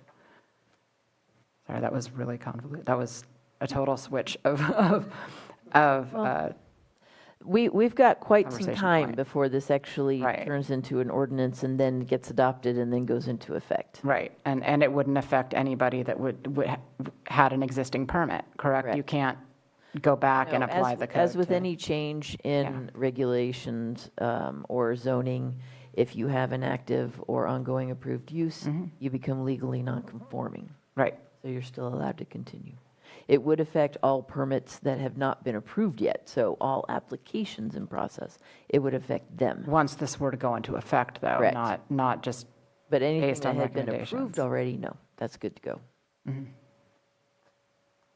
So we are, Jennifer Smith. Back in 2020, there was a pretty robust discussion on public lands and what qualifies as a public land definition and setback for cannabis cultivation specifically. And so if we look at ordinance 3096, public lands for purpose of setback limitations on commercial cannabis cultivation, lands where, because of development or other actions, it is clear that the public is invited to use such locations or places of recreation and other destination activities, including, but not limited to, hiking, bird watching, equestrian activities, and camping. All state and county parks are public lands. So it's clear that even if it is a public land, but not accessible to the public, then the setbacks can be, it's within the cannabis 1,000 feet. Right? That's what I would understand. If it's 1,000 feet from any public lands where it's clear that the public is invited to use such locations, BLM land that's blocked by other BLM land with no access road, to me, would not fall into that category. Exactly. I do have a question. I'm just curious, and I understand that the answer to this is probably not readily available, but I'm curious how many permitted cannabis cultivation operations are currently located within a mile of public and private schools? Within a mile? Just as I'm not thinking about a mile, guys. I'm just as a point of reference, I'm curious to know how many are within a mile, right? Okay, if it's 2, how many of those are, within 2,000 feet? I'm just curious. Tough. Schools are always going to be in community growth boundaries, and we have buffers from community growth boundaries. So we have distances from schools that are typically in excess of 1,000 feet. I mean, I'm just curious, like if there's no cannabis cultivation operations within 2,000 feet of a public or private school, that seems like an area where you could fairly easily appease some of the public's requests by putting a further setback. If there's not already operations within that distance and there's not anybody in the pipeline looking at 2,000 feet, maybe that's somewhere where there's the potential to compromise and not lose too much. But I don't know. Yeah, but are you just doing it to make the public feel better, or are you doing it for No, not necessarily. impact mitigation? Listen, schools are going to be within your community growth boundaries, Which means it's redundant. which means it's almost moot. It's going to be satisfied no matter what, because you don't typically have an elementary school right on the edge of a community growth boundary. They're embedded within the community. So a mile is a little far, but we're going to be able to have, I've got Kelseyville on my mind, but I'm picturing the different schools. I think It's you gonna be over may have 1,000. It's you may have probably stuff, over stuff near 2,000. Middletown too, Middletown High, and there may be some of those Because that grows heads over out there. Butts Canyon, but Yeah, and out Butts Canyon, and then out, Yeah. and then down that St. Helena Creek area too. That might be close, but those are also going to be existing uses. Those are going to be existing non-conforming yeah. uses. Yeah, as far If you as look at, like zoning where it's A allowed through- to be A applied through for. H, I'm not sure your public schools are really something to, that you need to be concerned about. They're covered. There's going to be distance there. I was just asking that specifically because I think that's where we hear a lot of feedback from the community is in regards to vulnerable populations, which is typically youth. Let's also keep in mind that this is limited to cultivation. We did have a concern with other cannabis-related businesses going in that do not have this exclusionary zone. This is only cultivation.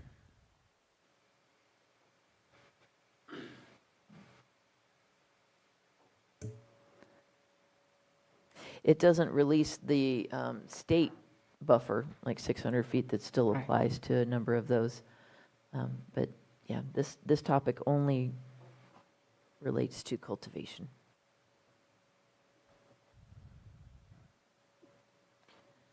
On A, I don't think increasing the definitions here into like whatever would apply under LAFCO would be appropriate without us really studying what the potential impact of that would be. What those new boundaries, if we were to include additional definitions under A with community growth or LAFCO, or adding back some of the water things that were taken out. I think that could get really start to look at buffer zones that include potentially areas of the county where we are looking to encourage cannabis to locate. So I would be against that. I'm just gonna. I am curious where we landed on the Clear Lake included in the public lands portion. Let's take a look at ordinance 3096. We're talking Clear Lake, the lake. On yes. Pull that up. One moment, we'll pull that up. While she's pulling that up, let's just go ahead and take a time check. We've got 20 more minutes of today's session. That wasn't all that helpful, but just so we know. So clearly this is something that's going to carry over to our next meeting too.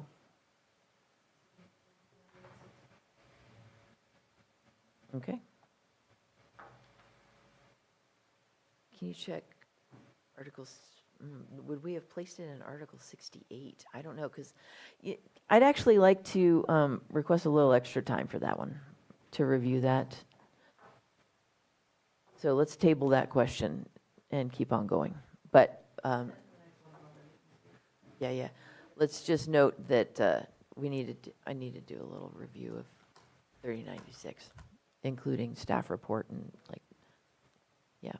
I'll get back to you on public lands and whether or not it includes the lake. So can we move into farmland protection zone then, starting that conversation, or Jen? Oh, no, we're not ready for that. Okay, I was going to say, well, if we're tabling that, should we table this chunk? Well, the task force was going to cover it letter by letter, but we're kind of leaping around because we're connecting all these different letters to the 1,000 feet. So we haven't, let's talk about a couple different things. One, do we want, let's set the 1,000 feet aside right now for future kind of discussion. I'm interested to know if the task force is amenable to it only including cultivation activities, or if other cannabis-related businesses might be included.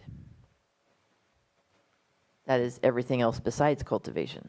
As of right now, other types of businesses besides cultivation are not included in that 1,000 feet, correct? Correct. So it would default to the 600 feet of the state? Correct. It doesn't mean you get to put it next door, it just... Correct. No. All state setbacks still are in effect.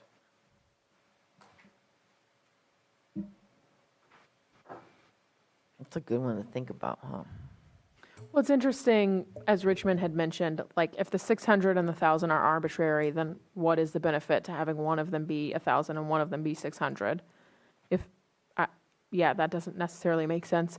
And some of the other types of cannabis businesses are maybe more of a risk to vulnerable populations. So, I don't know. But they are typically in a structure that lock doors. And greater security requirements across the board, right? I mean, right. Yep.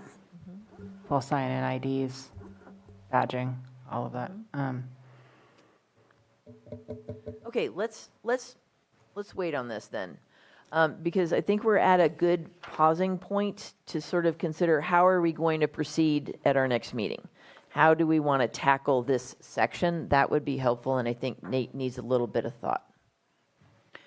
Could we possibly, with this last 18 minutes, tackle some of the items on the focus topics list? Or do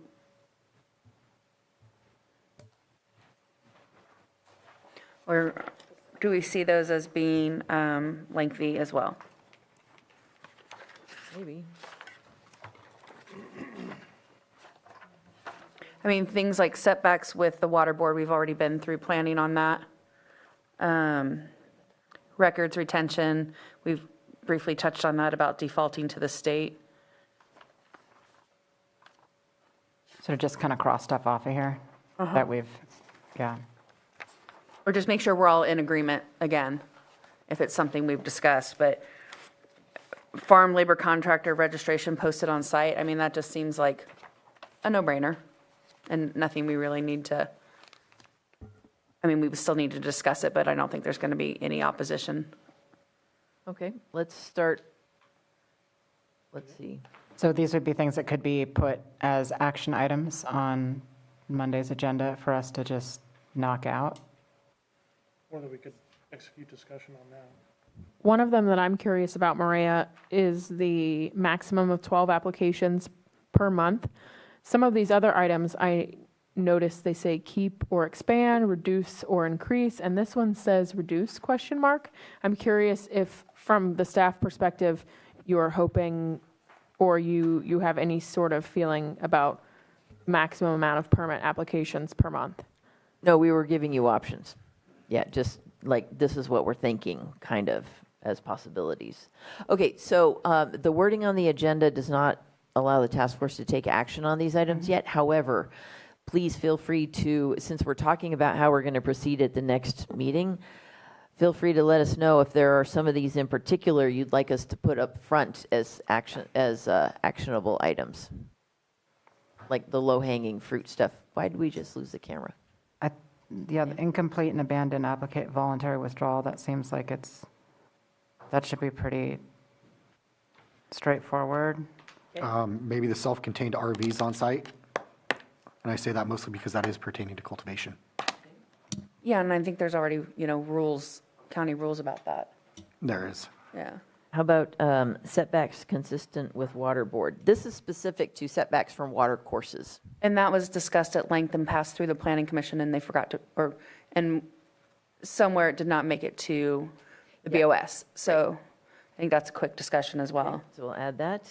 Not that it's a quick discussion, but I think maybe we should consider setbacks based on project size when we continue looking at the setbacks portion. If we're going to address that, it probably needs to be addressed in the same breath. I like that. The farm labor contractor registration posted on, that should be a pretty simple vote, right? Record retention would be a pretty easy one for us to either get consistent with state or. I think the maximum of 12 applications is a moot issue anymore. I don't think you guys have anybody lining up at night to put in cannabis applications. It's moot now, but if we change the NOA, it may not be moot in the future. No, I still don't think you're going to have that problem. Well, it's very nice of you to say. Do you all want to discuss it at the next meeting? That's Sure. what I want to know. Okay. I'm starring all this stuff to make sure that we add it to the agenda. The medical use, that really should be settled under state. I mean, I realize The last part, the last section, that's a lot of stuff in there, but it's very, the state is very specific about what you are allowed to grow outside of a cannabis cultivation permit. Right, this is personal Is that the medical same use. as, yes, we want to talk about adult and primary caregiver medicinal use? Yeah, it's all, We're there starting should be a state compliant, state, like the state. We just, said this. There's a lot of folks that are very confused about it. Still in the county, you think they can grow like 25 or 100 plants and just so 99 you, plants. yeah, you guys have selected almost everything under topics requested by staff. I think we How about can- we just put that all on there? Sure. Yeah. Okay. Excellent. I think the increased setbacks for outdoor cultivation probably is going to end up in the pile of the other concerns. So maybe just leave that one off because it's going to be addressed. Okay, we'll cover that elsewhere. Okay, and anything else that's not cannabis density, cultivation, and retail That's a sites? pretty big conversation. That's huge. I don't even know what that means. We're going to pick that up elsewhere because density is actually part of our development standards. You haven't. And the NOA. Yeah, let's talk about the NOA. That needs to get talked about sometime. Good. Which may affect the number of applications. Precisely affects, yeah. And then the only thing left out, just to make sure we're including it, operational hours, delivery hours, and construction hours based on daylight hours, not just the noise ordinance. We're going to talk about it. Okay. On the NOA, I would love to see some information, if possible, on the when that was put into effect. It was assumed that anywhere in the county where you were able to get your water certificate and you were allowed to grow cannabis, that you were going to apply for a cannabis cultivation license, and that all of those parcels were going to be used for cannabis. I think that reality has changed. I think that there may be, and so I want us to consider the sort of that cumulative impact of looking at, what it would be to expand that, but also looking at the decrease in the expected total canopy area for the county. When that was, trying to be articulate here. In 2020, the county expected much larger footprints, like cannabis cultivation footprint happening than I think is actually happening and where it's already allowed. So I think that the cumulative impact of allowing additional parcels that may not have the water board certificate may not be as intense as the county had anticipated it might be back in 2020 or prior to 2020. I just want to clarify that when we meet on Monday, we're going to start back up with our yellow items, try to finish those, and then roll into these topics.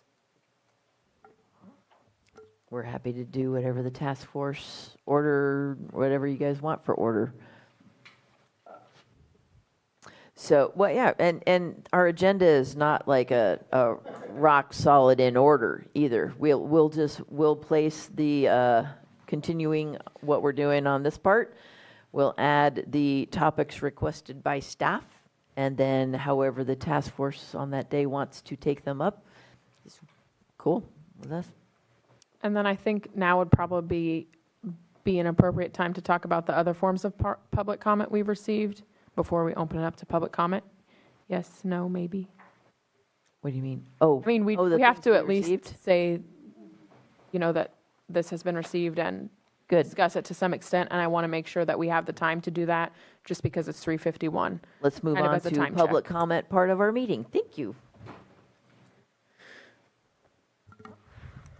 Hey, Rebecca, why don't you tell us about that stuff that the task force received? Oh, gosh, I didn't necessarily intend on doing that. Yeah, you can do that if you'd like. Let's just take a moment to acknowledge public input that has been received since the last meeting. I think there was a study or a report submitted by Mr. Luchetti. And he was in the Zoom room earlier, so he may be able to. He was, yeah.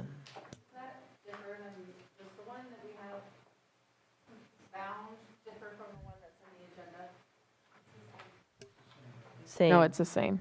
Yeah. Also, public input received won't necessarily carry from agenda to agenda, Ruby. Yeah, we're just recognizing that that was received. Thank you. Is there anything else? I think that was the one thing.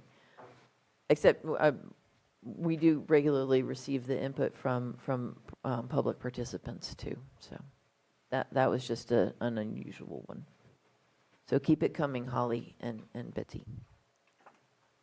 And Angela.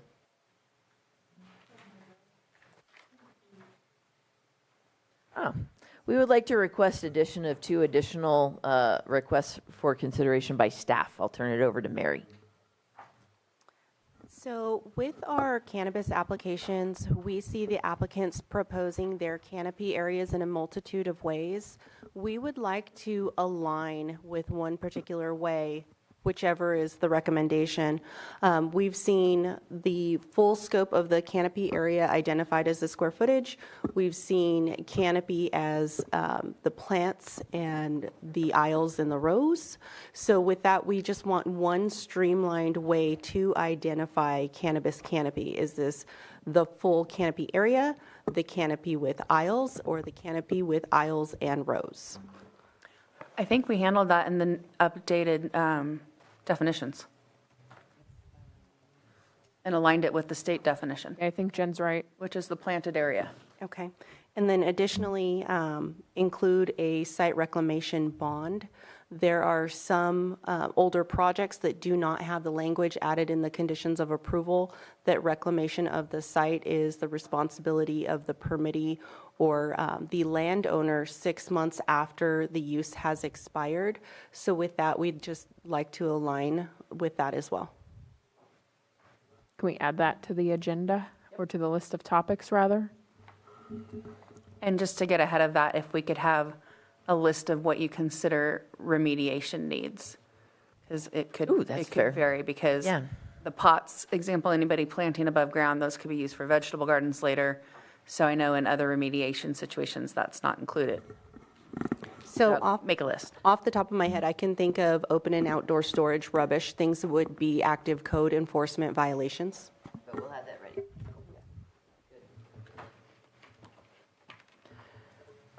The state definition of canopy is designated area or areas at a licensed premises that will contain mature plants at any point in time.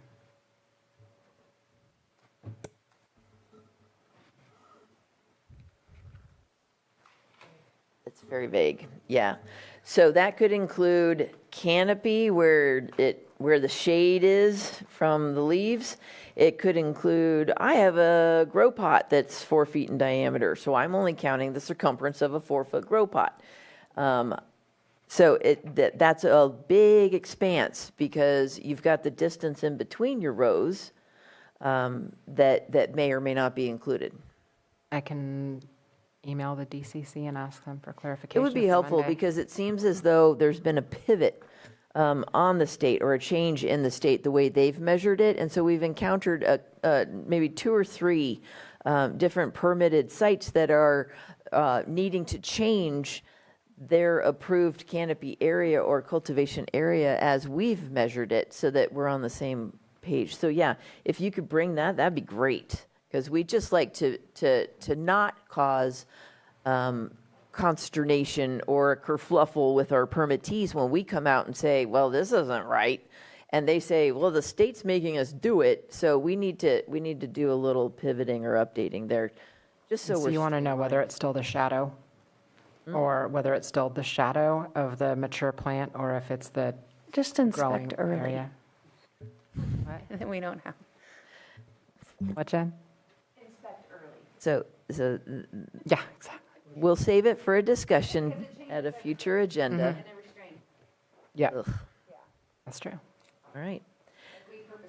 Did we have any public input from the public today? Other than what we just mentioned as received by Mr. Lucchetti. Angela, go ahead. Thank you, Ruby. I just wanted to ask, since you guys all know better than I do, are NOAs transferable? Do they stay with the land? Yeah, they stay with Do the they land. stay with the person or with the land? Stay with the land. Okay, thank you. Yeah, good question. In case your mic wasn't on. Was your mic on? Go ahead, Betsy. Okay. Thank you. Yeah, I'm really not sure what you're intending to do with Mr. Lucchetti's letter. I heard you say that it is attached to today's agenda. It may not be carried forward to future agendas, but I think the substance of Mr. Lucchetti's input is extremely important. And will that be added to the list?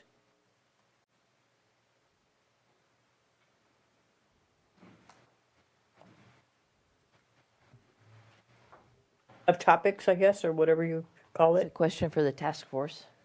I mean, I think if there are actionable items that we can pull and put on the list, we could certainly do that. It would be no different than the consideration we've given to Holly's emailed concerns, so I wouldn't see why we wouldn't do that. Well, there's definitely actionable items in there, such as applying that particular national standard and focusing all the fire prevention stuff on that. So I'd like to be sure that that isn't missed. If the task force has requests or recommendations by our next meeting, once you've had a chance to review that, we're happy to hear that list and add it at that time.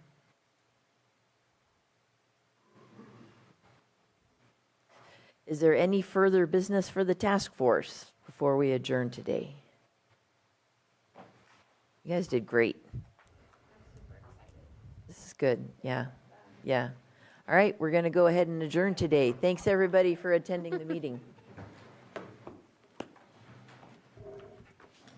Recording.